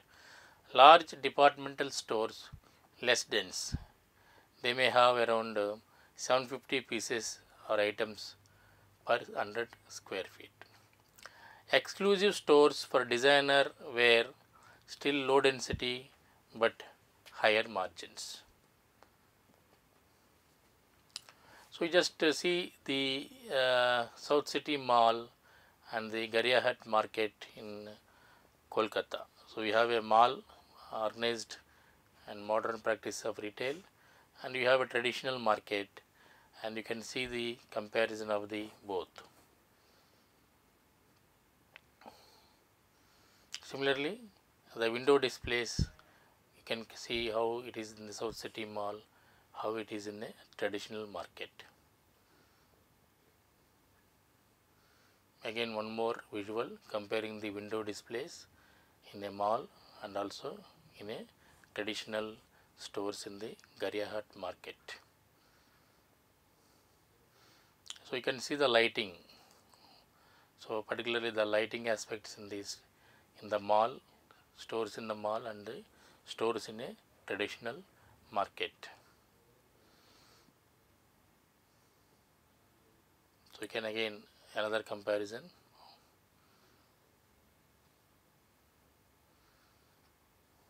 So you will get another how the displays are done. If you see the mall, they are well organized, professional. If you see in the traditional market, they are clumsy and not so professional, not so neat and clean. Now 10 ways a store can turn off its customers. 10 ways a store can turn off its customers. One is dirty toilets and washrooms. So the stores need to maintain clean and neat washrooms. Dirty washrooms can always put off the customers. Second is messy trial rooms. The trial rooms have to be neat, clean and well organized. If you have messy trial rooms, they can as well put off the customer. Third is loud music. Playing loud music would actually put off many customers. And handwritten signs. The signage and sign copies should be very professionally done, well generally printed in a uniform font, nice fonts, and hand written, particularly not so professionally handwritten signs would naturally put off the customers. Stained floor or ceiling tiles. So the floor or ceiling and walls of the store have to be maintained very clean and neat. If they are stained, that will put off the customer easily. Then another things that can put off the customer is poor lighting. If the lighting is not good and professional, it can put off the customer. Unpleasant odors can also put off the customer and they may not visit again. Crowded aisles. If the aisle spaces are not properly done, if there is no enough space for people to move around and people have to rubbish each other while moving in the aisle spaces, so those stores may actually put off the customers. And disorganized cash counters. If the cash counters are not well organized, neatly and well maintained, so they can create a negative impression and it can put off the customers. And lack of shopping carts and baskets. So the store have to ensure that always sufficient shopping carts and baskets are available. If they are not available, that can also cause disappointment and put off the customers.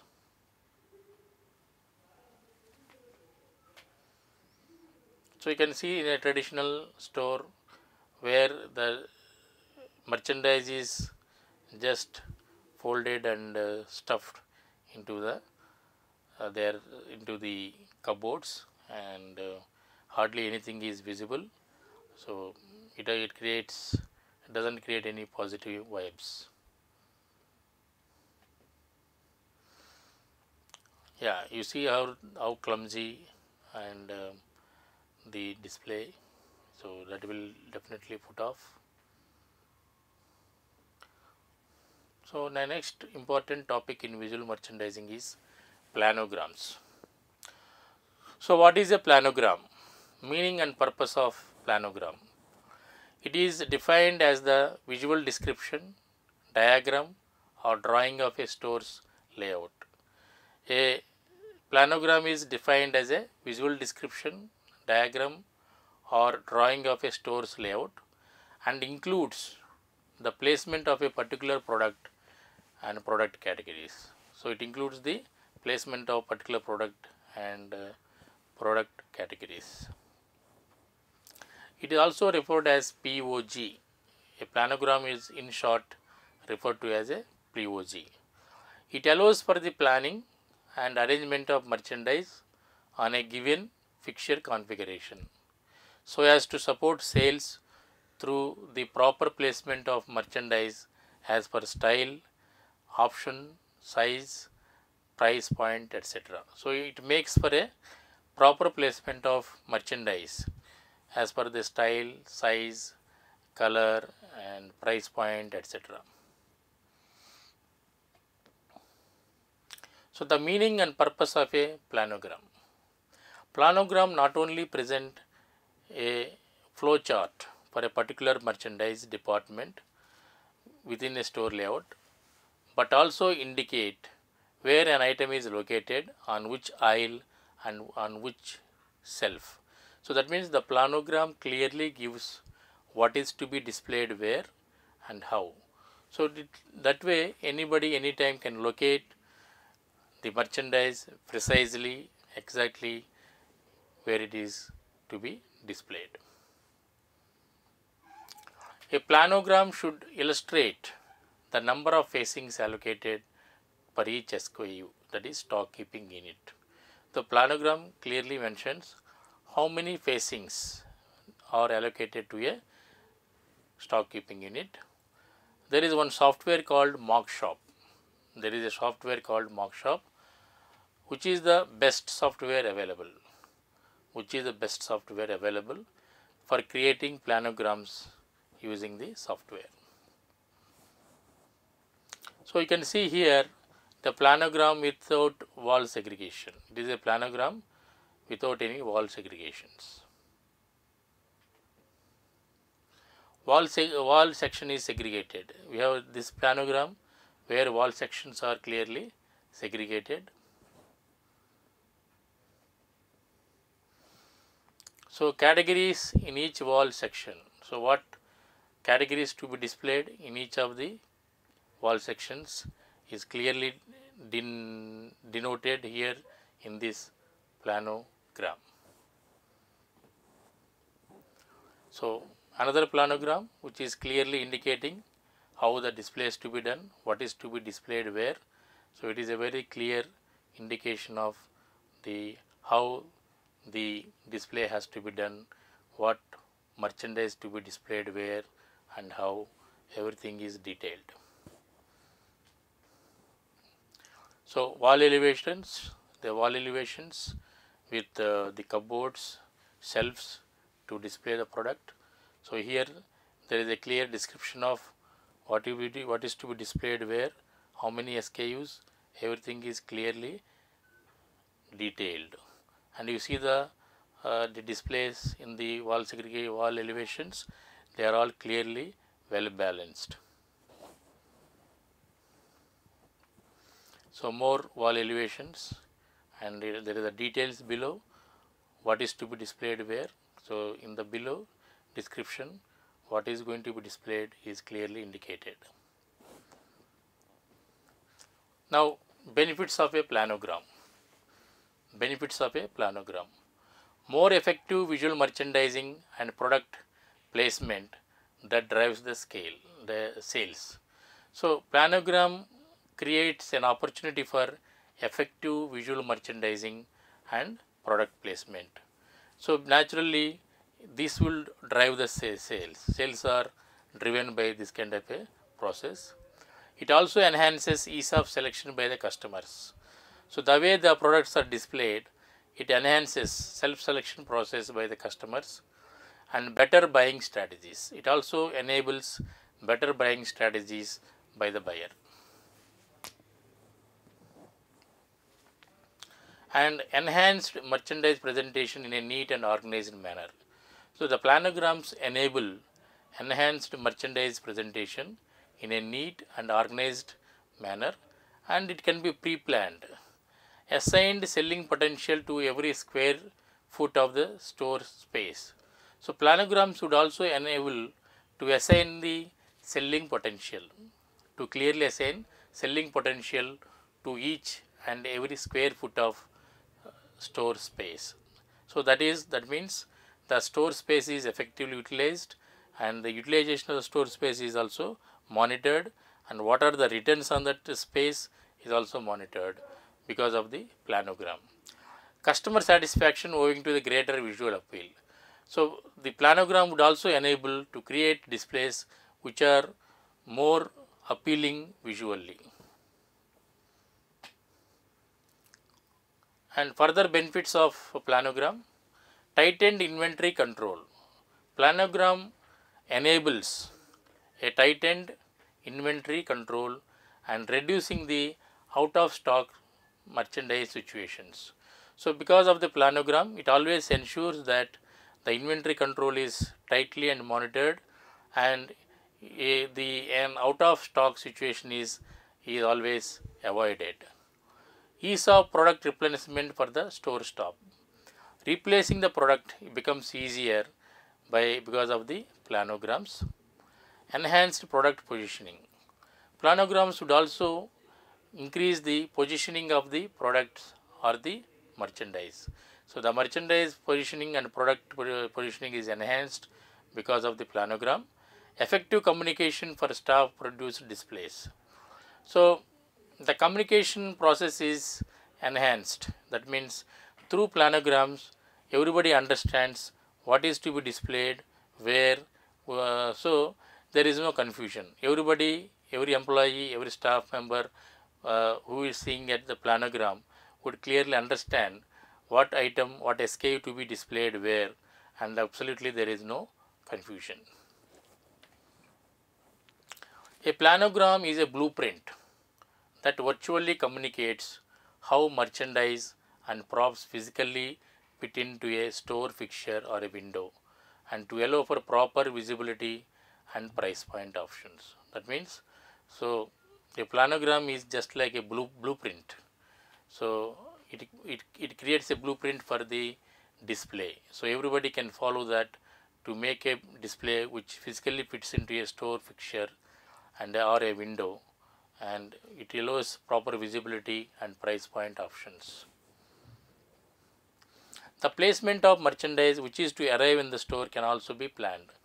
Using the planogram, you can also plan how the merchandise which is going to arrive can also be is going to be displayed.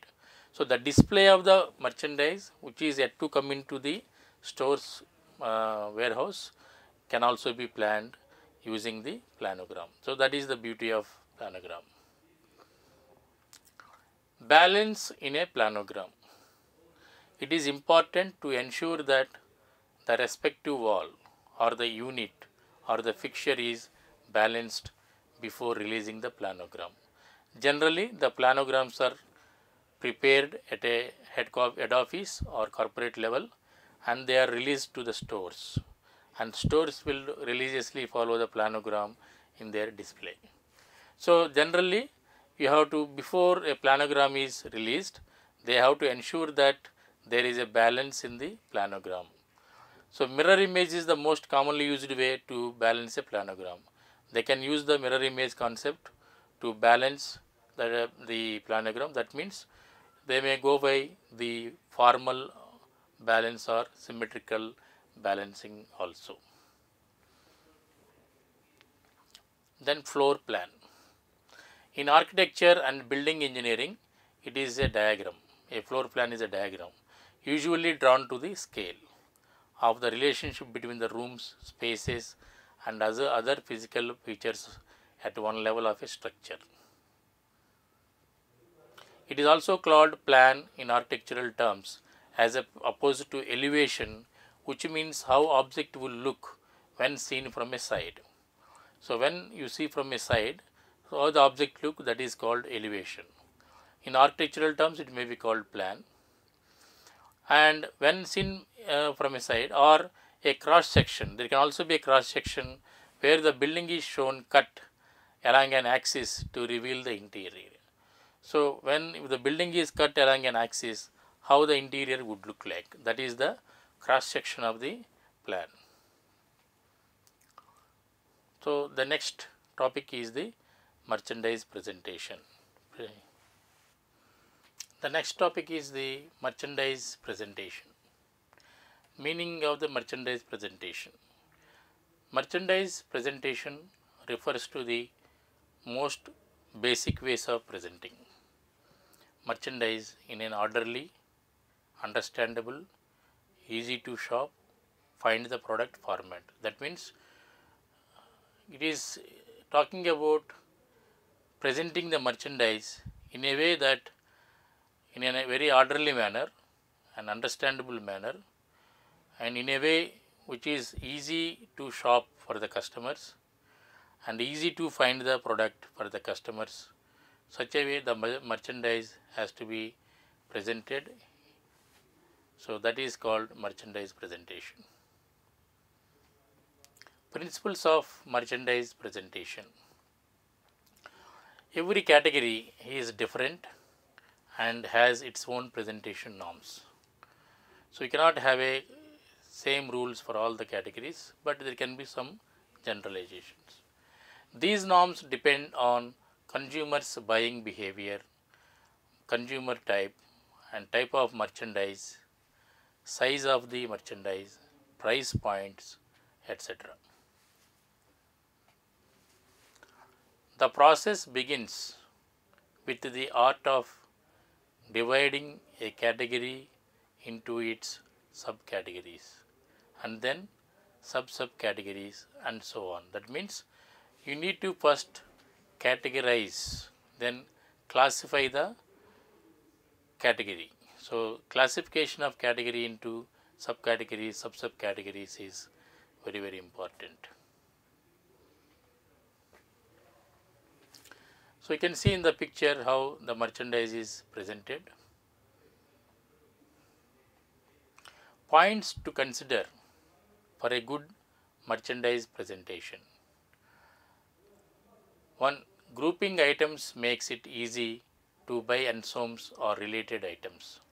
So grouping of items which are related or which are ensembles, it is easy to buy them in a coordinated manner. For example, coordinated tops and bottoms. Tops and bottoms which are coordinated. Place items in such a way that selecting and decision making is faster. Example, belts with trousers. So that means you have to together display or nearby, in a nearby place you can display belts and trousers so that the selection and decision making becomes easier. Use vertical space but not too high. So customers do not look up nor can reach to the product. So that means you can use vertical space but not very high. So if it is too high, then customers may not look that up and you may not be able to reach the product also. Similarly, not too low. It would be hidden below other products or out of sight. So customer again may not bend too much down and it may go out of sight. So it is not advisable to display a product too low. Know the right fixtures for the merchandise. For any given type of merchandise, what is the right type of fixture to display? Whether it is be a gondola or it would be a hang rod or it would be a four-way fixture or a two-way fixture. So you need to know what is the right kind of fixture for the merchandise. So you can see the good merchandise presentation, how the merchandise is staked and it is displayed on the above each shelf. There is a what is staked is displayed there. Again another display, good display example.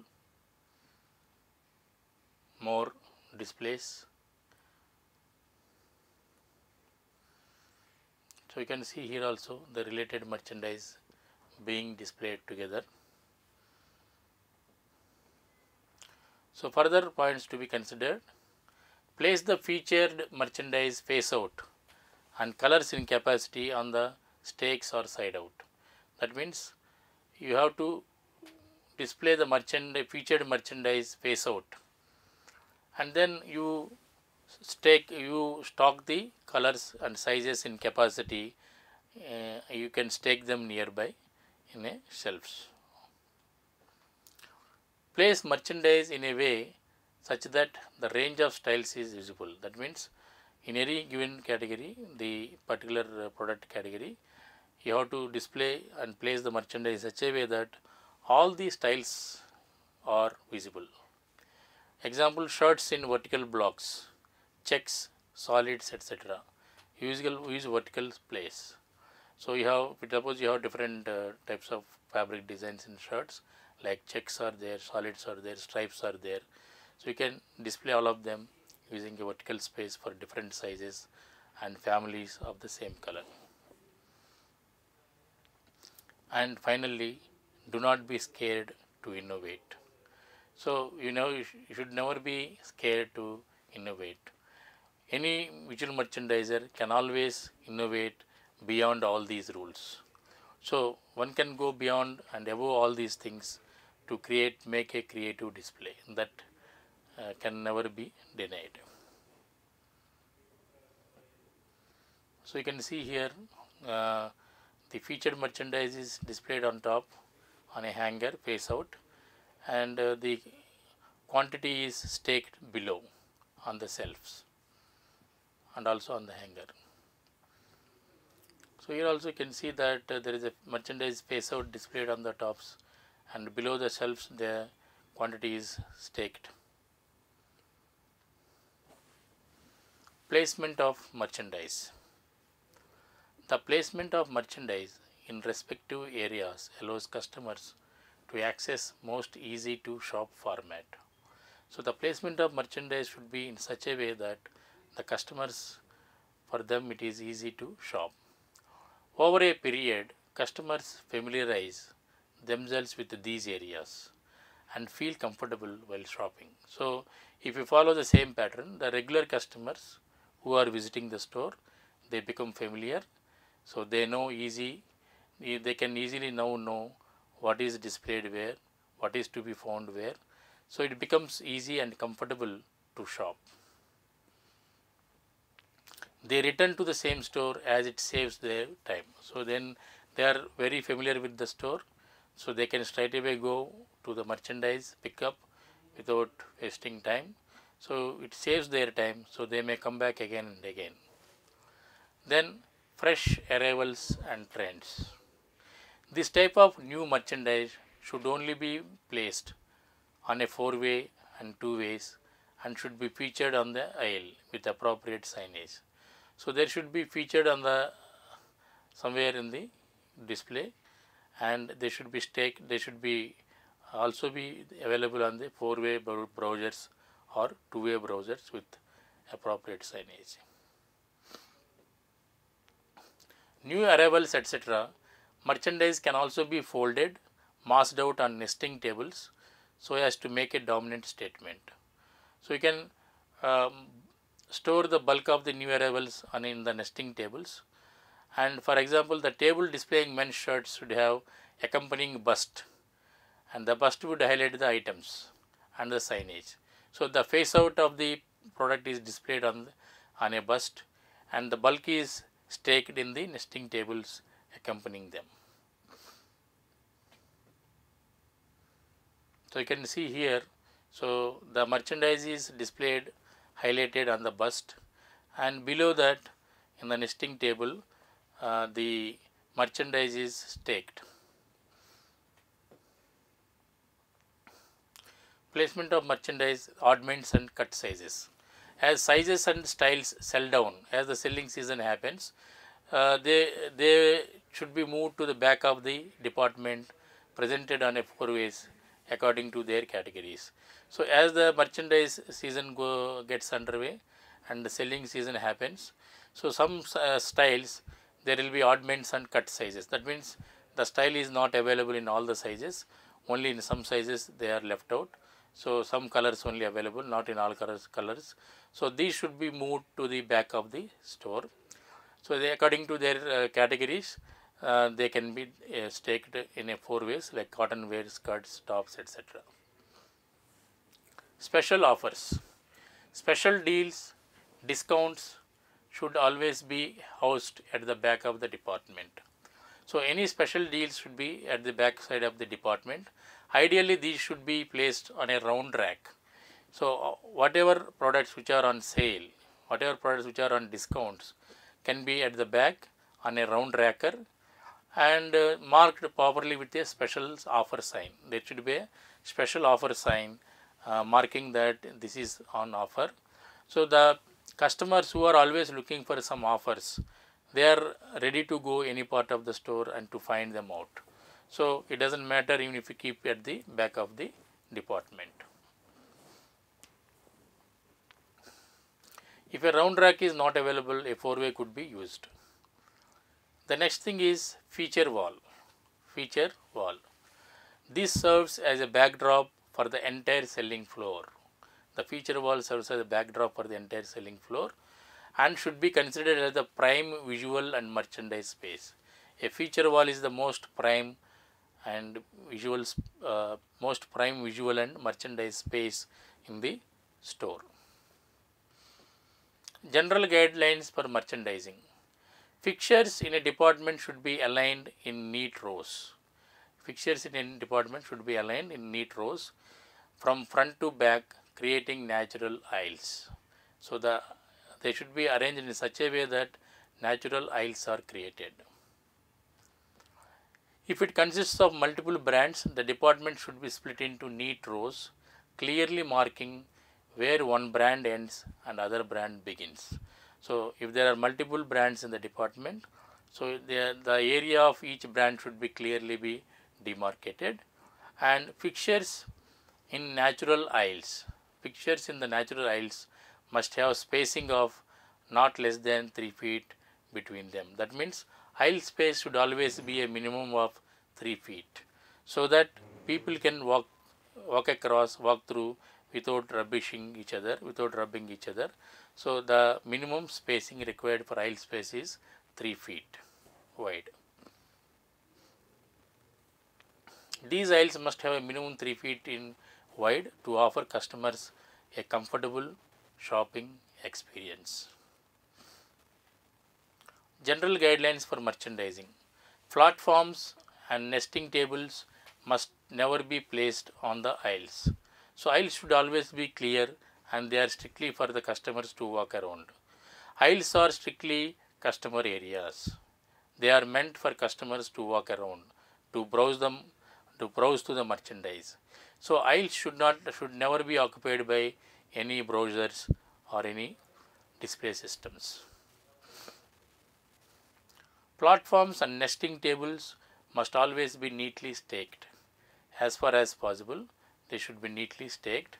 Each stake must have an open sample of product on top. So, each stack should have an open sample face out displayed on the top. Merchandise should be sized small to large, left to right, and small to large, top to bottom, wherever possible. That means when you display a merchandise on any browser, the small size should start with left, and as you go to the right, the size should increase.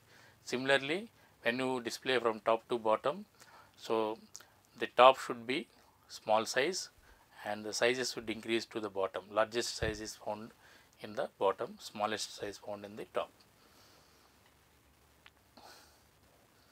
You can see a nice display. Okay. Dominance factor in merchandise presentation. So, what are the dominance factors in merchandise presentation? They can be size, color, coordinates, brand name, price, end user. So, any of these can be a dominant factor in the merchandise presentation. You can see in the picture here the color is a dominant factor. It is a Then comes the concept of cross merchandising. The concept of cross merchandising. It refers to related products being displayed together. Cross merchandising refers to related products being displayed together. It promotes the look of certain lifestyle for customers to buy into. So, it also promotes a certain lifestyle, certain look, certain combination. It illustrates the variety of selection. It illustrates the variety of selection or the breadth of product a store carries. So, the objective is to promote total fashion statement.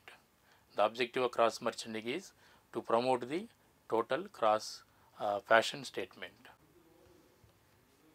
The objective of cross merchandising is one, to promote total fashion statement and to communicate to the customers the availability of coordinated merchandise. So, the strategy is display focal points and high points with coordinated merchandise at all times. So, in order to highlight the cross merchandising, in order to highlight the fashion statements, you display these things at focal points and high points in the store. Ensure that all the merchandise is labeled. Ensure that all the merchandise is labeled with signage and also tickets or tickets, indicating where the coordinated merchandise is available. So, wherever you are displaying the merchandise, there should be a sign copy indicating where that merchandise is available in bulk in the store. So, from where the customers can pick up the merchandise. Prevent disruption of display by ensuring that all the merchandise is available on the floors. So, you need to ensure that the merchandise is available on the floors. Do not display what is not available. The main thumb rule of the visual merchandising is never display what is not available in the store. So, you should always display only what is available in the store. Ensure ticketing is done to direct the customer on where to go to get the look. So, the cross merging display may be done in a high point or at a focal point, but there should be a sign copy which indicates to the customer that where you can find that merchandise to pick up. Ensure all the coordinates are color coordinated. Cross merchandising can also be used behind cash counters. So, the display behind cash counters can also be used for cross merchandising. To track the effectiveness of display, track the sale pattern for each display. If you want to find out the effectiveness of a display, you can track the sale pattern for each display after the display, from the time the display has been made. Track the sales and look at the and analyze.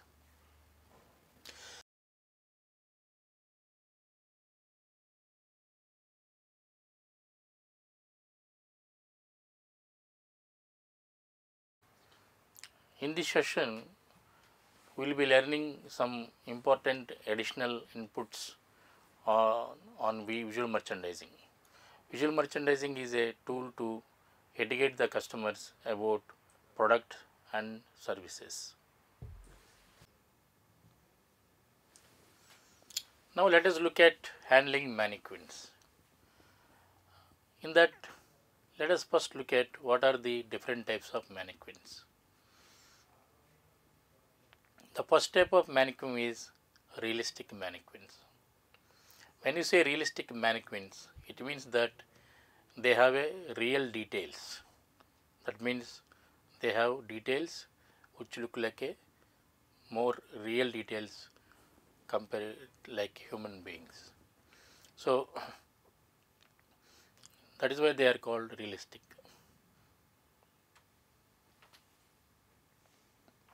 Then we have semi-realistic mannequins. They do not have as much detailing as the realistic mannequins, but they do have all basic human features. So, the semi-realistic mannequins have only some few details but do not have as much details as the realistic mannequins, but they definitely resemble basic human features. Then we have abstract.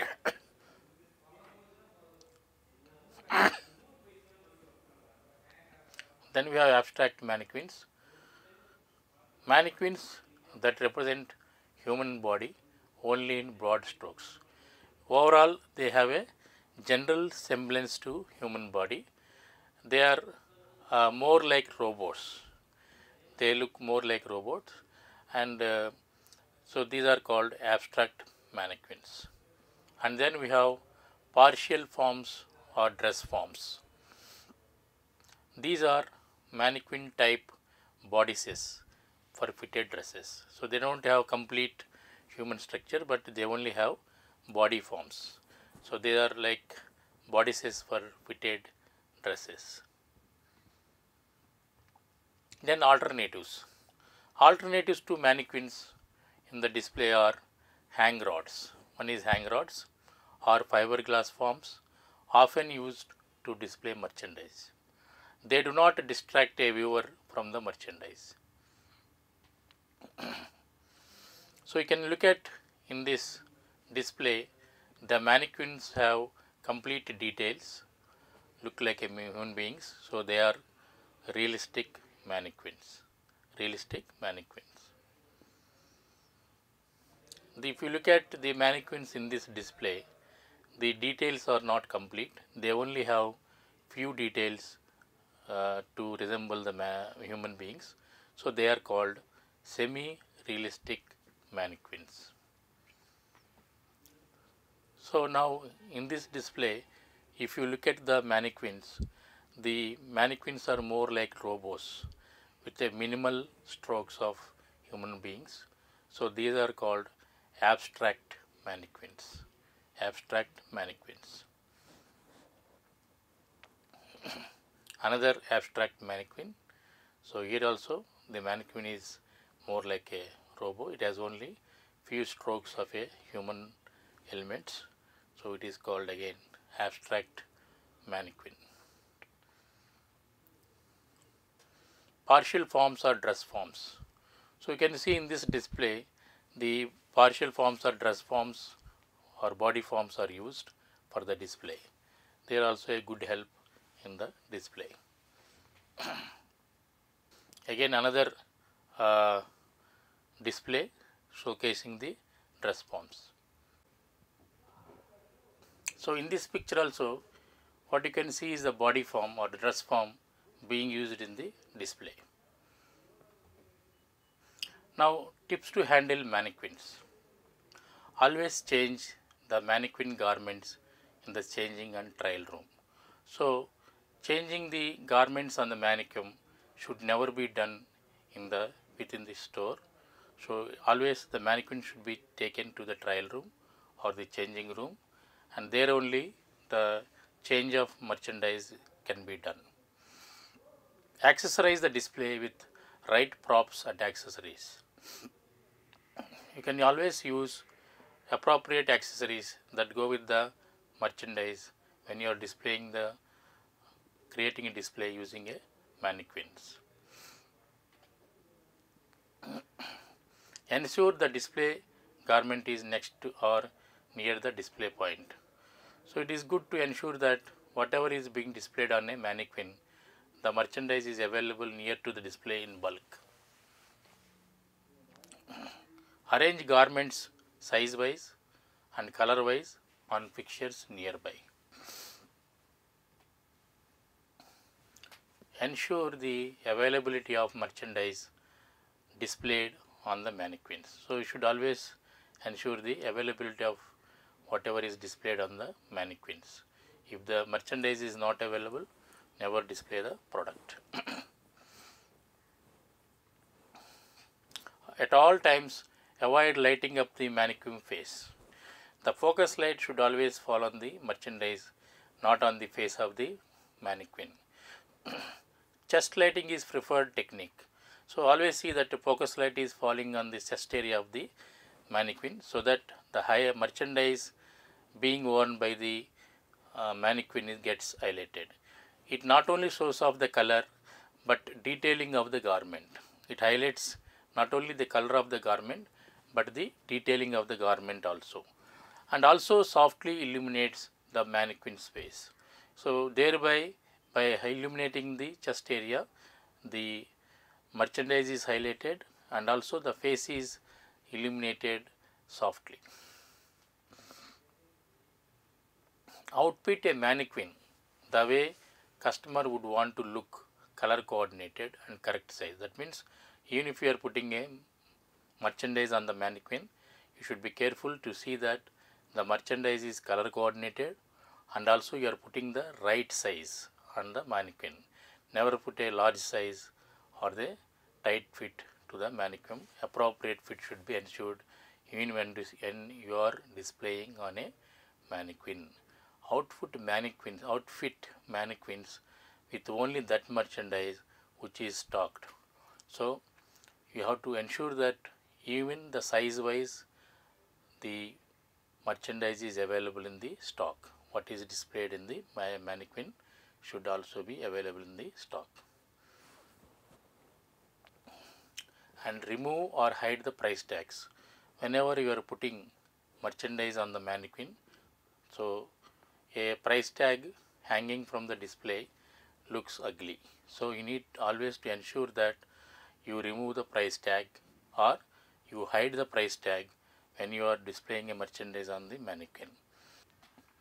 Price ticket can be kept or price signage can be kept near the mannequin. Then comes the next thing, that is styling. What is it? Styling merchandise refers to the unique way of displaying products in a way that the USP of each product is not only brought to the fore but also enhanced. So that means through styling you are bringing out the uniqueness of the products or the merchandise. Styling means displaying a look rather than an individual product. So in styling, the overall look of is given more important than the individual products. Good styling can act as a shopping guide and helps customer to save both time and effort while selecting and matching the coordinates. That means styling would guide and inspire the customer in the shopping process. So it makes shopping easy and it guides and it facilitates the self selection process of the customer. The best possible way to tell the merchandise story. Styling is one of the best possible ways how the merchandise story can be told. It is a very important and reliable tool for image building. It is an important and reliable tool for image building. So by proper styling and proper displays, the image of the store can be enhanced. It shows coordinates and makes shopping easier for customers and helps increase the bill size through cross merchandising. Styling enhances cross merchandising and cross selling and thus increasing the bill size through cross merchandising. It brings newness to the store. Through the right mix, it can sell non-moving products along with fast movers. So by having a proper mix, you can also increase the sale of the non-moving products by keeping them along with fast movers. Makes the merchandise more appealing and attractive to customers. Styling makes the merchandise more attractive and more appealing to the customers. Then comes props. What is a prop? A prop is anything that assists. A prop is anything that assists a display and it is known as a prop. Props are special elements. Which help to communicate the concept of a store, company image and add an accent to the environment that is being created. So props are special elements which add to the display concept and displays and image of the store. Positioning mannequins with props in a triangular shape is more effective than positioning them in a straight line. So that means if we have multiple mannequins and props in a display, if you put them in a straight line, that may not create much impact. But if you keep them in a triangular shape, it creates more impact. So what you see in the pictures are the props. These are the props. More props in the picture.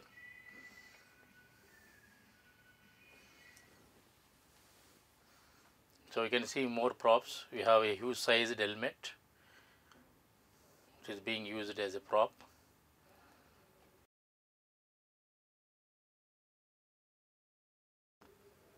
Choice and placement of props. One theme for the props in each window.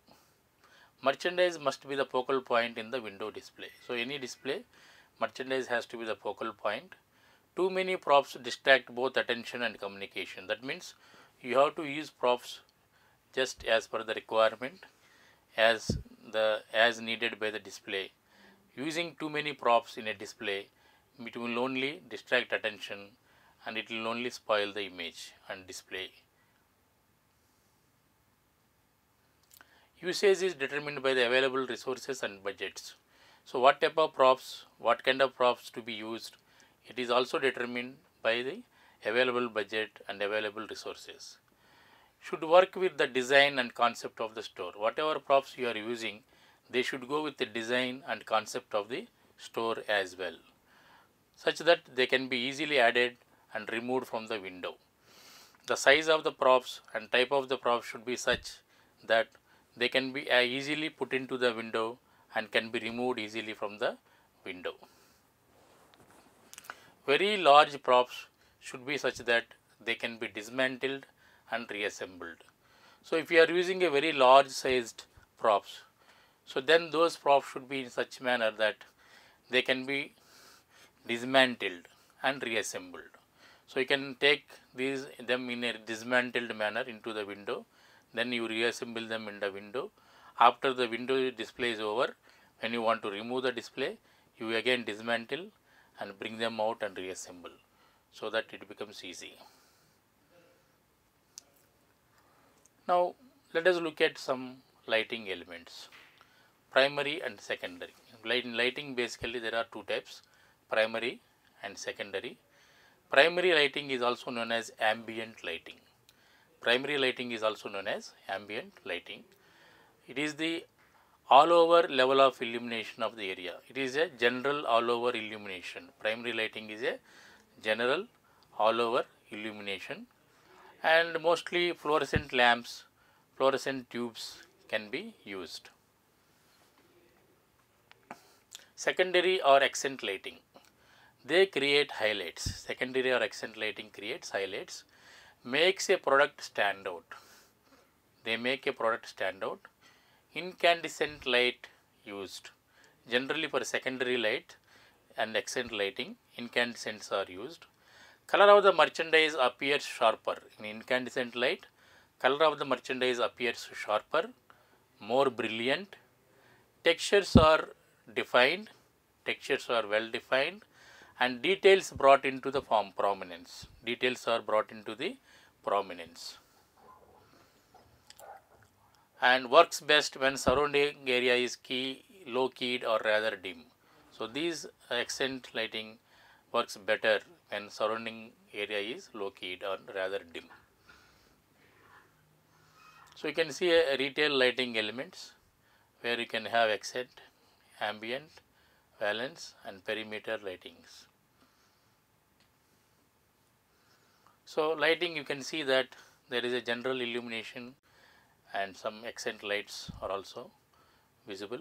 We are focusing on the mannequins, okay, on the merchandise on the mannequins, focus lights.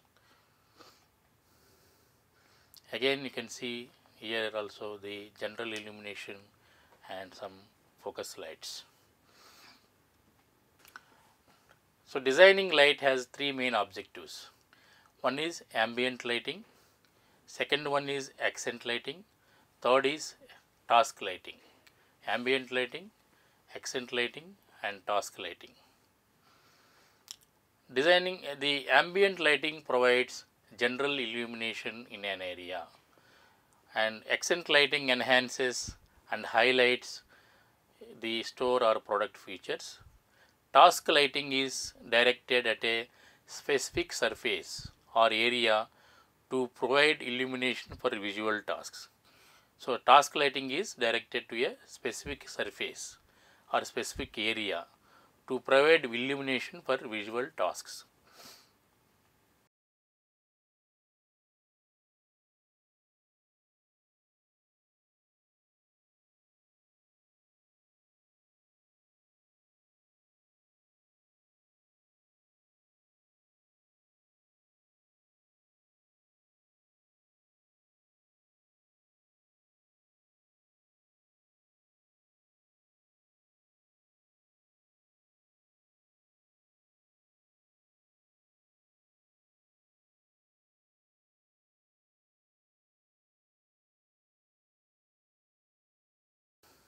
Lighting in the display area upfront must be strong enough and bright enough to attract and keep shopper's eye from going past the displayed merchandise directly into the store and beyond.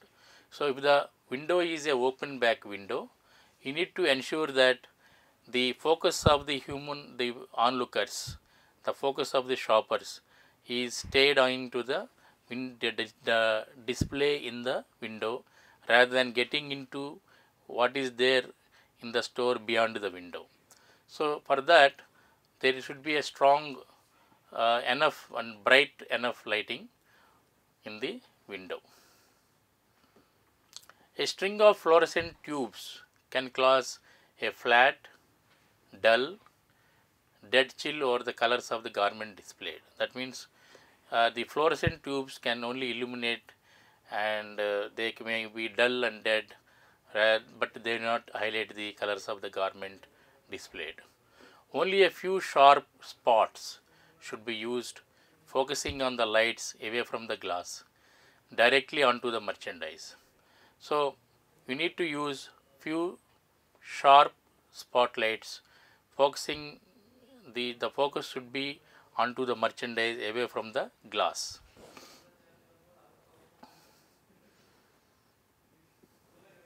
So, you can see a window display, it is a open back, there is no closed back, and you can also see what is inside the store, but there is a sharp light, focus light, focusing on the mannequins, particularly in the chest area, and highlighting the merchandise that is displayed on the mannequins or the body forms. Again another window which is also open back window.